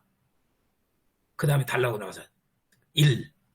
온전한 예배의 원리. 2. 온전한 예배의 실제. 이러는 겁니다. 히브리서는 이렇게 둘로 돼 있구나. 그래서 1장부터 10장까지는 원리예요. 예? 그리고 11장부터 13장까지가 실제예요. 그럼 왜 실제가 여기서는 저 우리 앞에서 귀정구조는 9장이라는데 왜 11장서부터일까? 네? 11장서부터일까? 여러분요. 11장이 알다시피 뭐예요? 우리가 아는 믿음장 아니에요? 믿음장? 근데 11장에 첫 들어갈 때 여러분 11장 1절에 여러분 뭐라고 툭 나와요, 여러분? 증거란 나와 단어 써야 안 써요? 증거 써야 안 써요? 바로 이게 실말이에요, 여러분. 키워드를 찾는 방법이에요. 증거라는 말은 여러분이 실제다 그 말이에요. 실제 삶이요, 삶. 그래서 여러분 그냥 믿음의 원리를 말하는 게 아니라 11장은 믿음의 실제를 이야기를 해주고 있는 거예요. 아멘입니까? 이제 이해가 됩니까? 그래서 증거라고 하는 거예요. 증거. 믿음의 실제, 믿음의 사실, 예? 온전한 섬김을 살았던 사람들의 실제, 온전한 신앙의 삶을 살았던 사람들의 증거. 그래서 이제 믿음으로 이들은 이렇게 얘기하는 거예요. 실제적 삶이잖아요. 입술로만 아멘 아멘 믿습니다 그랬습니까? 삶이요, 삶. 여러분요. 그 삶이 뭐예요? 한마디로 말해서 제물이 되는 거예요. 제사의 제사적 삶이요. 왜 이들이 여러분요, 예? 어떻게 돼요? 여러분요, 기가 막히잖아요. 여러분 이거 보면 눈물 나잖아요. 여자들은 자기의 죽은 자들을 부활로 받아들이기도 하고 어떤 이들은 더 좋은 부활을 얻고자 하여 심한 고문을 받대. 응? 구차히 풀려나기를 원하지 않았대. 구차히. 응? 이렇게 저렇게 해서 풀어나려고 애쓰지 않았다는 거야. 또 어떤 이들은 조롱과 채찍질뿐 아니라 결박과 옥에 갇히는 시련도 받았다. 어떤 이는 돌로 치는 것과 톱으로 켜는 것과 시험과 칼로 죽임을 당했다. 양과 염소의 가죽을 입고 유리하여 궁핍과 환난과 학대를 받았다. 여러분 그들은 광야와 산과 동굴과 여러분 토굴에서 유리하며 살았다. 왜 그래? 여러분 이것이 바로 하나님께 내가 기쁨을 드리는 제사라 생각을 하는 거야. 이게 믿음이요. 이게 믿음의 삶이요. 할렐루야. 아브라함이 어떻게 살았어? 아브라함이 왜 아브라함을 나쁜 놈으로 이야기해? 왜 아브라함을 이삭을 갖다가 저기를 해? 왜 야곱을, 멀쩡한 야곱을 갖다가 그렇게 모범적인 야곱을 갖다가 그렇게 손가락질을 해? 야곱처럼 살시오. 야곱처럼.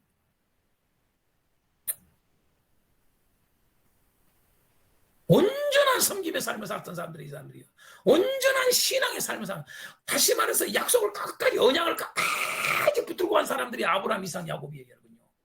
알긴 하십니까? 오늘 우리가 믿음을 너무 잘못 가르치고 우리의 삶의 신앙이 뭔가를 잘못 가르치고 이게 예배가 뭔지를 모르고 잘못 예배에 대해서 너무나 우리는 잘못 알고 있고 그 말은 복음을 잘못 알고 있다는, 예수를 잘못 알고 있다는 이야기죠. 그래서 이것이 여러분 이렇게 둘로 나눠지는 거예요. 정확하게. 그래서 1장에서 10장은 온전한 신앙의 교리, 온전한 삶, 신앙의 원리, 온전한 신앙의 삶, 두 번째 달라고. 이렇게 되는 거예요. 여러분 이걸로만 내가 딱 끝내려다가 여러분 더 좀 나눠서 여러분 구체적으로 보라고 내가 해놓은 거예요. 나중에 이제 본문 할 때 보면 이거 다 여러분 이거에 의해서 본문이 다 풀리는 거예요. 다 이게 엉뚱깽뚱한 소리 안 해요. 절대로요. 이게 지금 다 키워드예요. 키워드 이게. 왜 1장에서 또 2장으로 나누고 3장에서 4장으로 나누고 5장에서 7장으로 나누고 8장에서 10장으로 나누는가? 왜 2장, 3장, 3장 이렇게 나누는가? 첫 단락은. 그 다음에 이건 한 장씩 왜 나누는가? 다 키워드예요. 키워드. 여기서부터까지 키워드가 요거예요. 요거. 예수님은 천사보다 훨씬 더 뛰어나다라는 게 여러분 이거예요. 그걸 이야기하고 있는 거예요. 1장, 2장은요. 다른 이야기가 아니에요. 3장, 4장은 예수님은 모세와 여호수아보다 더 뛰어나신 이시다. 이걸 말하는 거예요. 이게 키워드예요. 키워드. 그러니까 이게 딱 나오는 거예요. 이게 주제가, 제목이. 그 다음에 5장에서 7장은 예수님은 아론보다 더 나은 멜기세덱과 같은 대제사장이 대신이시다. 이거 여러분 5장에서 7장까지가 다 그 이야기예요. 사실은. 이게 바로 이 키워드를 이걸 가지고 하는 거예요. 아론보다 더 낫다라고 하는 제사장이라고, 대제사장이라고 하는 거. 자, 8장에서 10장은 또 다른, 그러니까 참 똑같아요. 자, 여기서는 더 뛰어나다 그랬는데 여기는 뭐예요? 대제사장이다. 이렇게 또 여기도 중보자라고 했지만 여기는 뭐라고 써도 돼요? 여러분 대제사장이다. 같이 쓰는 거예요. 자, 중보자란 말이 대제사장이에요. 그래서 이렇게 한목 되는 거예요. 여러분. 다 무진장이 논리적이고 체계적입니다. 이런 게. 그냥 아무렇게나 쏘는 게 아니에요. 응? 그러니까 이런 걸 모르니까 그 키워드를 모르면 이게 안 보여요. 그러니까 정신 사납다 그런 거예요, 여러분요. 스코트 같은 사람도 박사도요. 응? 8장에서 10장은 예수님은 첫 언약보다 더 나은 새 언약의 중보자가 되신다. 이게 8장, 10장까지 다 그 이야기예요. 이제 이 이야기에 대해서 구체적으로 탁탁탁탁 나오는 거 본문에 들어가면. 그렇게 해서 설교를 하고 가르치는 거예요. 그래야 엉뚱한 소리 안 하는 거죠. 다 일목요연하. 그러니까 신앙이 정확하게 하나로 서는 거죠. 우리가 설교를 잘못해서 신앙이 혼잡스러운 거예요. 사실은 잘못 가르쳐서. 자, 두 번째 단락도 마찬가지입니다. 온전한 신앙의 삶, 온전한 여러분 예배의 삶, 실제, 온전한 섬김의 실제, 제사의 실제가 뭐냐? 첫 번째, 11장은 믿으라예요, 믿으라. 12장은 인내하라예요. 13장은 여러분 사랑하라입니다. 아시겠습니까? 아멘. 믿으라, 인내하라, 사랑하라. 이 세 가지가 여러분 온전한 섬김의 실제예요. 온전한 예배의 실제예요. 그래서 여러분 신망예예요, 여러분. 예수님의 신망예입니다. 이렇게 해놓고 여러분 보세요. 11장을 보시고 12장을 보시고 13장을 보세요.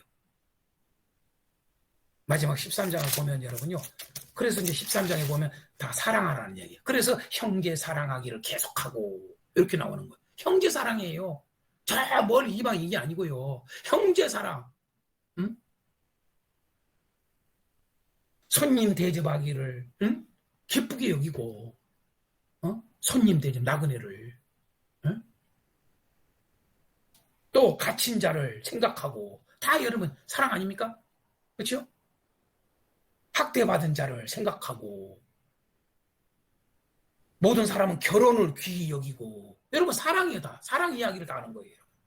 돈을 사랑하지 말고 그 대신 잘못된 사랑은 이건 사랑이 잘못된 사랑이 아니야 이런 거 돈 사랑하지 마로 이렇게 하잖아요. 네? 이제 이해가 되세요?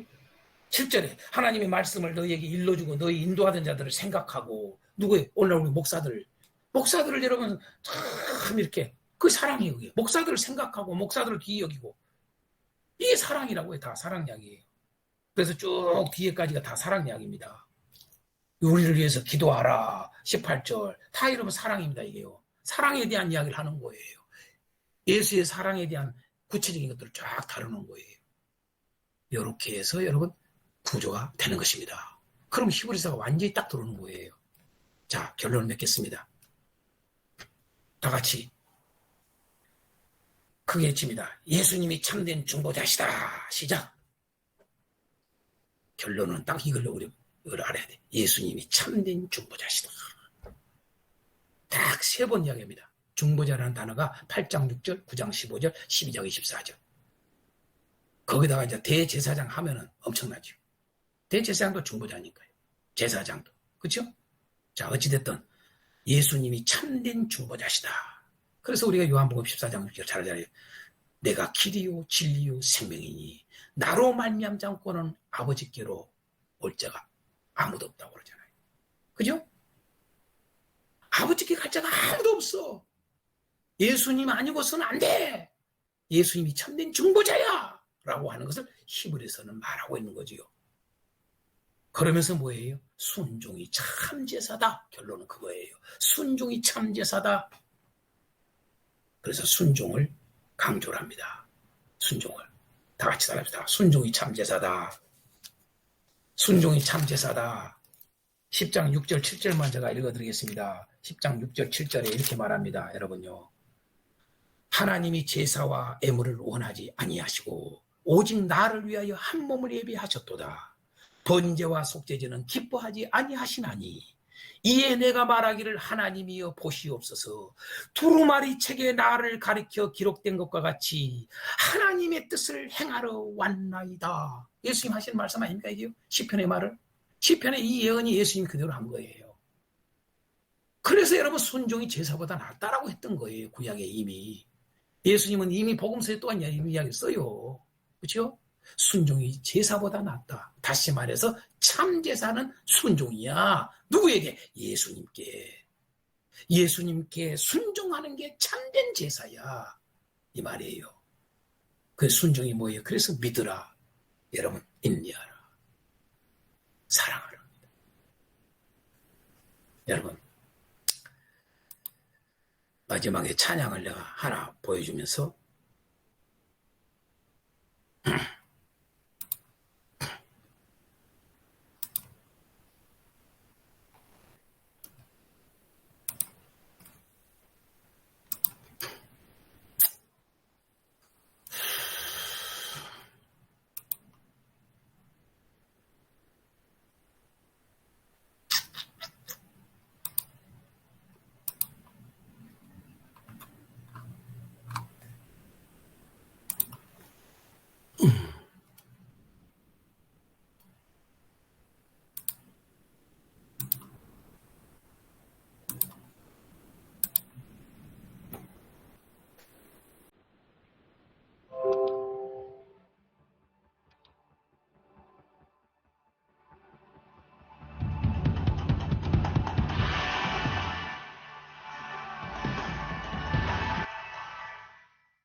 자, 이렇게 오늘 히브리서를 마칩니다. 오늘 우리도 우리 목회자의 위치는 예수님처럼 이 미디에이러, 중보자 같은 사역을 하는 자들이 우리 종들이에요. 그래서 알파와 오메가가 돼야 돼요.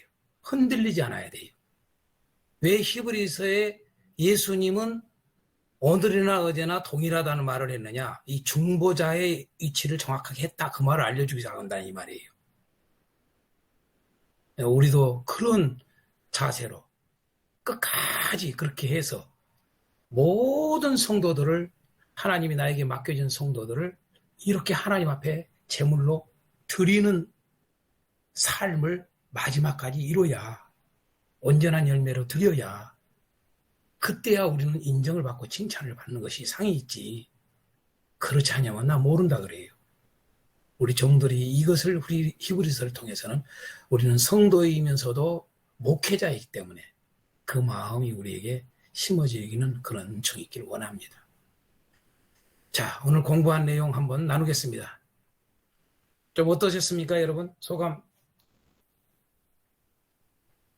이야기하십시오. 자연스럽게. 자, 오늘 히브리서 공부하신 소감, 느낀 점.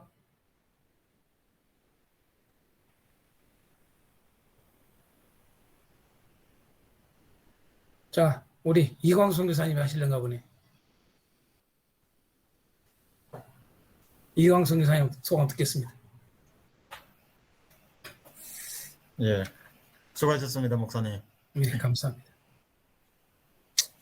오늘 좋은 말씀들 너무 많았는데, 여기 인도네시아는 이슬람 사회인데, 이슬람 이전에 힌두교가 있었거든요.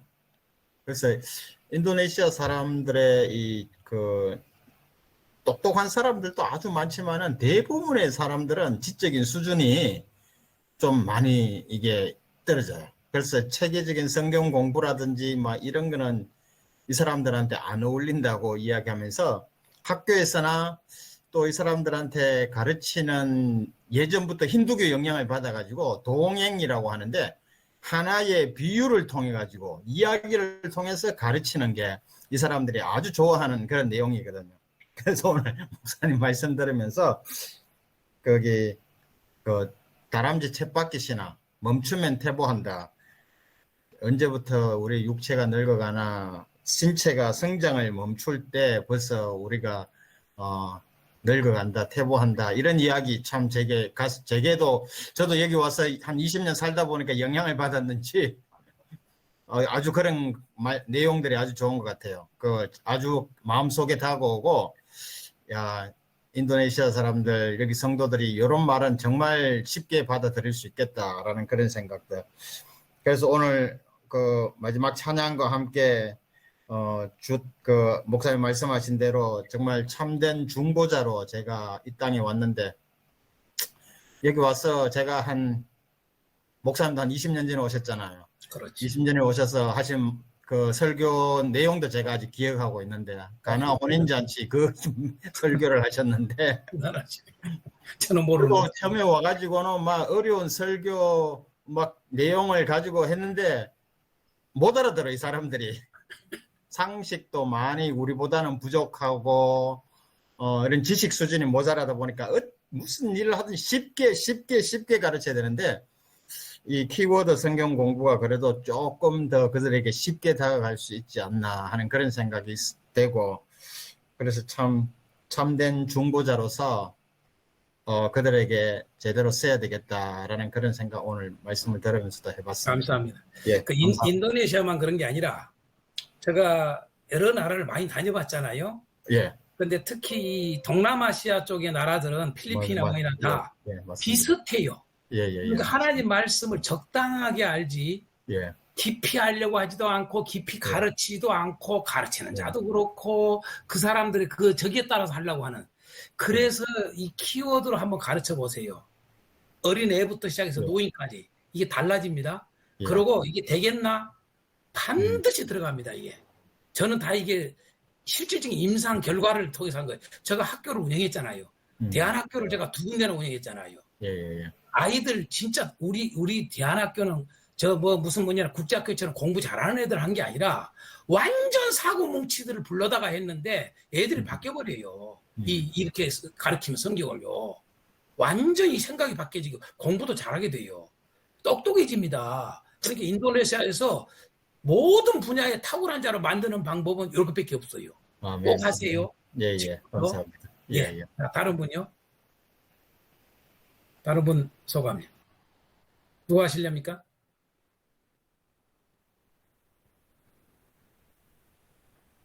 누가 하실래요? 시간 없어요. 빨리빨리 하세요. 은성시 선교사님 하시려고 그런가?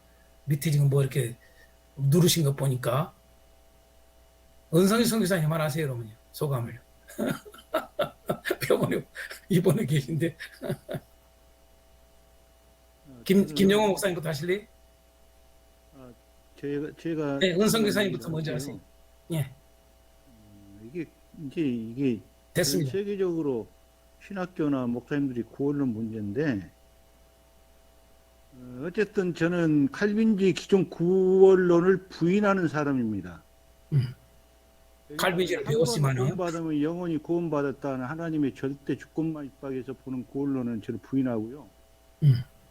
이제 어쨌든 히브리서 6장에 보면은 한번 비침을 얻고 타락한 자들은 다시 용서받을 수 없다고 나오고, 또 히브리서 10장에서도 진리 지식을 받은 후 짐짓 범죄한 지 다시는 속죄하지. 이분들은 이미 구원 받았다가 놓친 사람이라고 저는 해석이 되거든요. 근데 구원 받았다가 놓칠 수도 있다고 히브리서에서도 2-3군데 얘기를 하고 있고, 다른 데서도 생명책에 모세를 통해서나 사도 바울을 통해서도 생명책에 기록했다가 지워버린다는 그런 뉘앙스를 주는 내용이 있는데, 이 문제에 대해서 이제 목사님 어떻게 생각하는지 모르겠는데, 어쨌든 저는 한 번 구원받았으면 영원히 구원받았다는 이런 논리는 저는 전혀 인정을 못하겠습니다. 그래서 끝까지 견고히 붙잡는 자가 구원을 받는다 그랬는데, 그렇죠. 하여튼 이것은 우리가 너무 목사님들이 그동안에 예수만 믿으면 구원받는다 해갖고 이단을 너무 많이 만들고 가짜 성도들 너무 많이 만든 것 같아요. 이것에 경각심을 주는 확실한 구원론을 선포하는 것이 중요하지 않느냐. 저는 그렇게 봅니다. 예. 그래서 이제 제가 요한계시록의 키워드가 뭐라고 그랬어요? 이기는 자. 이기는 자가 키워드라고요. 이게 이기는 자가 되라고 제목을 해가지고 요한계시록을 강의집을 딱 내놓으니까 제가 아는 어느 목사님이 우리 합동층에 어느 목사님이 뭐냐면은 저하고 아주 친한데 그러는 거예요. 아, 이 목사님 이제 큰일 났네. 아니, 무슨 소리? 아니 저 신천지 이만희 이제 죽었네. 그 이야기를 하는 거예요. 걔들이 이기는 자 이야기하는데 이 목사님 처음으로 이야기한다고. 아이고 나 우스웠습니다만 어찌됐든 아이가 여담입니다. 저 다른 분 김정호 목사님. 예, 은성에서 잘 들었습니다. 감사합니다.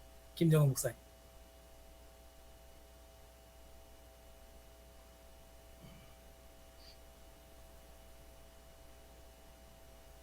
안 들려요, 김정호 목사님. 안 들려. 소리가 안 들립니다. 왜 기계에 아주 기술자가 왜 안 들려?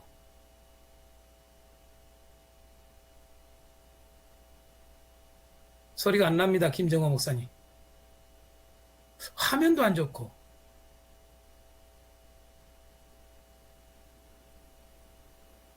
지금 음소거 됐네요.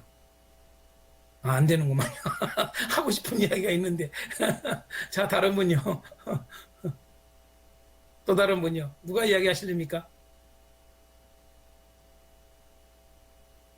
아니, 우리 히브리서 오늘 공부하고 소감도 없으십니까? 한번 이야기해 보세요.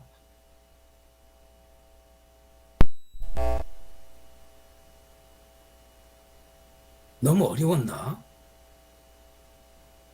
쉬웠지요? 이해가 됐죠? 예, 이해됐어요. 네. 뒤에 너무 삽박하게 저는 이렇게 쫙 들어왔어요. 서로 가르쳐. 혹시 여러분 중에 이해 안 되신 분 있었어요? 정리가 안 되신 분?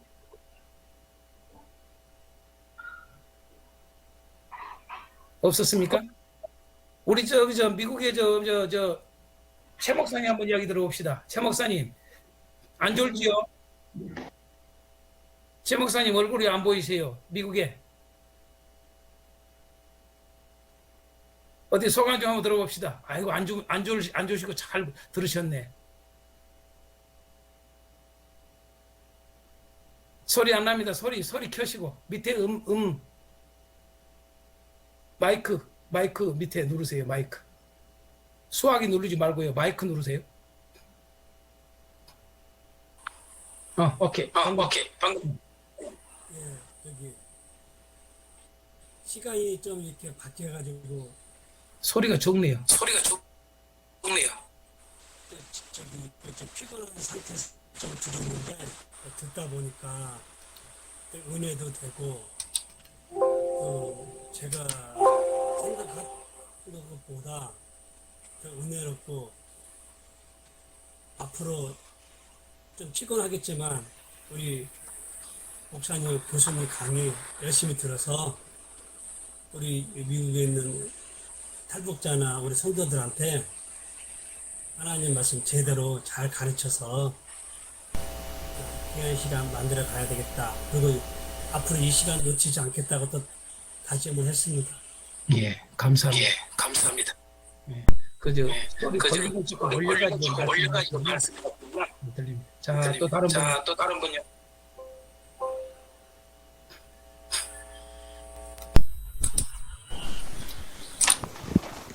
또 다른 분 마지막으로 한 두 분만 이야기 듣겠습니다.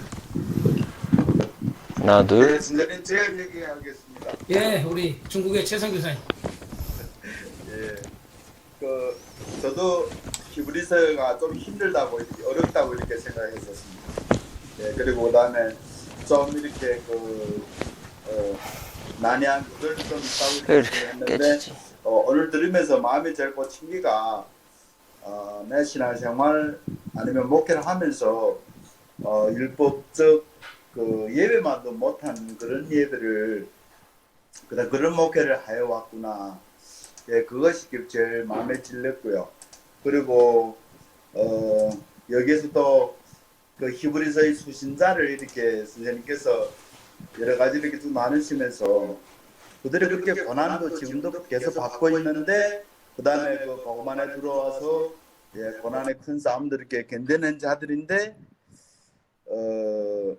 혼합된 그런 가르침, 그 다음 잘못된 그런 가르침으로 말미암아서 예, 미성숙되어 가지고 그래가지고 하나님의 뜻을 못 이루는 예, 그런 것을 이렇게 보면서 정확하게 가르치는 것이 너무나 중요하구나 그것을 이렇게 깨닫게 됐습니다. 예, 맞습니다. 그래서 뭐 히브리서뿐만 아니라 우리 신약 성경 보면은 뭐 구약도 마찬가지고 선지자들도 이구동성을 하는 이야기 동일하고 또 그 다음에 우리가 사도들이 말하는 것도 다 이구동성을 동일하게 강조하는 게 정확하게 바르게 끝까지 흔들림 없이 가르치는 게 구원이에요. 아주 중요해요. 그 잘못된 전통은 버려야 되고 성경이 아닌 것은 버려야 돼요. 그러니까 우리가 진리 이야기하는데 진리가 아닌데 진리로. 그러니까 이단들을 같지는 않지만은 이단들이 완전히 진리에서 벗어나는데 성경 가지고 하니까 그들이 다 속지 않습니까? 우리도 다 성경 가지고 하는데 진리가 아닌데 진리에 벗어나는데 진리라고 그래요. 여러분 진리는 예수님의 말씀이에요. 예수님의 명령이에요. 예수님의 명령대로 하면은 그게 진리 안에 있는 거예요. 그렇죠? 그런 걸 정확히 해야 됩니다. 자, 성경은 그런 걸 다 해놨어요. 정리를요. 사도들이. 자요. 마지막 또 한 분이요. 누가 하실래요? 너무 감사합니다, 선생님. 예? 너무 감사합니다. 자, 누가 하실랍니까 마지막으로? 죠. 오케이. 네, 감사합니다. 오늘도 좋은 강의 또 정리가 돼서 좋고요. 이제 저는 교회에서 지금 수요 예배는 히브리서 강의하고 이제 새벽 기도는 생명의 삶 그 과정 맞춰서 출애굽기를 쭉 해왔고 또 이제 학교에서 요한복음을 공부를 했는데 출애굽기 속에서의 성전에 대한 예배에 대한 그러한 이 중요한 흐름과 또 요한복음 속에 나오는 이 예수 그리스도가 궁극적 성전인 것과 그 성전으로서 하나님 앞에 예배자의 우리의 태도들을 쭉 요한복음에도 연결되어 있는데, 또 이제 수요 예배 때 이제 히브리서를 하면서 전에 한번 히브리서 강의를 들었잖아요. 그 속에서 받았던 또 기억들하고 계속 하면서 느꼈던 게 이 온전함의 부분이었어요. 그래서 이 온전함에 맞춰서 오늘 또 다시 더 정리할 수 있었고, 히브리서를 계속 하면 할수록 정말 샘솟는 그 은혜가 있고 기쁨이 있고 너무 풍성해요. 정말 풍성하고 귀한 말씀이라는 것을 더 많이 깨닫게 되고, 또 예년보다도 말씀에 대한 지식이나 배움이 또 더 깊어지고, 그러한 아까 말씀하신 대로 그 지식의 풍성함이 일일 일신한다는 게 얼마나 감사한지, 또 성도들도 그렇게 초롱초롱한 눈빛을 볼 때마다 감사하고, 또 이제 그 틀을 이제 키워드로 맞춰서 진행하는 부분이 있거든요. 그래서 이제 이런 부분에서도 1대1로 교육, 양육하는 부분도 지금 하려고 준비하고 기도하고 있습니다. 하여튼 감사하고, 아까 얘기했던 이제 어제도 목사님하고 말씀 나눴지만, 칼빈은 이야기할 때 이 하나님의 절대 주권을 얘기했을지라도 구원의 문제에 있어서는 언약 백성이라고 해서 반드시 구원받는다고 분명히 말하지 않았다는 거예요. 하나님의 입장에 하나님의 편에서 선택받은 자들은 반드시 구원을 받으나 그 구원받는 자가 누구인지 사람은 모른다는 거죠. 그래서 언약 안에 있는 자라면 오늘 말씀대로 믿음, 소망, 사랑에서 끝까지 인내하고 붙어 있어야 되는 게, 또 그렇게 교육해야 되는 게 당연한 목회의 도리라는 걸 저는 배우고 있고 배웠습니다. 그래서 그 주의자들이 문제지 본래 가졌던 그 의도와 생각은 그렇지 않다는 걸 이해하면 좋을 것 같고, 또 이렇게 목사님 통해서 배우잖아요. 또 근데 이걸 2단계, 3단계 넘어가면 또 이상한 이재문주의자가 나올 수 있어요. 극단주의자도 나올 수 있어요. 이게 그런 이 의도와 상관없이 뛰어넘는 자기 해석이 또 들어가니까 문제인데, 그래서 배울 때 제대로 배워야 되겠다. 그렇죠. 그런 생각을 많이 받았습니다. 감사합니다. 그래서 이제 그 염려를 감사하고요. 그 염려를 없애기 위해서 내 주관적으로 성경을 보는 게 아니라 정확하게 성경이 보도록 하게 하는 거다라는 게 그게 키워드예요. 어떤 주관적으로 보지 말고 객관적으로 보게 하는 게 키워드로 보라는 이야기예요. 우리가 언어를 본다고 해서 정확하게 보는 게 아니에요. 왜? 그거 주관적으로 해석할 수 있거든요. 그러나 키워드라고 하는 것은 중심을 잡아주기 때문에, 중심이기 때문에 정확하게 성경은 중심 단어가 있어요. 그 중심 단어에 의해서 풀어가는 거예요, 성경은요. 제가 누누이 이야기하지만 성경 정체는 중심이 뭐라고 했어요? 예수 그리스도란 말이에요. 창세부터 계시록까지 예수 그리스도 이야기예요. 그러니까 그건 이미 의도를 가지고 저자가 성령님이에요. 하나님이시라고요. 그러니까 하나님이 사람을 통해서 이걸 감동을 시켜서 기록을 하는데, 예수라고 하는 키워드를 가지고 끌고 가는 거예요. 의도를 가지고. 그러니까 이미 성경은 목적을 가지고 기록한 거라 이거예요. 제가 그래서 하는 말이, 성경은 사실 그대로를 기록하는 이야기라고 말하는 것보다는, 사실이 아니라는 말이 아니에요. 사실 중심의 기록이 아니라 목적 중심의 기록이다. 이걸 꼭 이해를 하라. 성경을 이해하는 데 아주 중요한 거예요. 목적 중심이, 이미 목적을 놓고 기록해 놓은 거예요. 그러니까 낙서가 아닌 거예요. 그래서 키워드가 있는 거예요. 그래서 그 키워드에 의한 관련 단어를 다 쓰는 거예요, 의의가요. 예. 그래서 이런 것들을 빨리 눈치를 채고 여러분들이 훈련이 되면은, 지금 여기 안에는 뭐 10년 되고 막 9년 되신 분들도 있는데, 이런 분들이 그냥 보통 분들이 아니에요. 아주 성경을 아주 그냥 끼고 주석을 끼었던 분들이에요. 처음에 나하고 얼마나 부딪혔는지 몰라요. 자기 주장들이 강해서 지금까지 전 지식이 많아가지고 다 깨졌잖아요. 그러니까 배우는 거예요. 정확하게 성경을 본단 말이에요. 여러분들이 이대로만 하면은 이재문 따라가는 일 없어요. 절대. 이재문 따라가라고 안 그래요. 키워드 따라가라고요. 성경이 말한 대로 따라가래요. 김정은 목사 말대로 걱정할 것이 없어. 여러분 아시길 바랍니다. 그래서 이제 본문 같은 거 들어갈 때 해석을 이제 해볼 때 보면은 키워드 없이 해석을 하면 내 해석이 돼버려요. 주관적 해석이 돼요. 근데 키워드를 알고 하면은 해석이 정확하게 다 풀리고 딱 끝나버려요. 너무 쉬워요, 성경이요. 사실은 어려운 게 아니에요. 그리고 깊이 있게 막 보여요, 깊이 있게. 그러니까 여러분들 그리 하시고 열심히 하시길 바랍니다. 자, 시간이 다 됐으므로 우리 조 목사님은 내가 개인적으로 오늘은 안 물어볼게요. 조호요 목사님은. 예.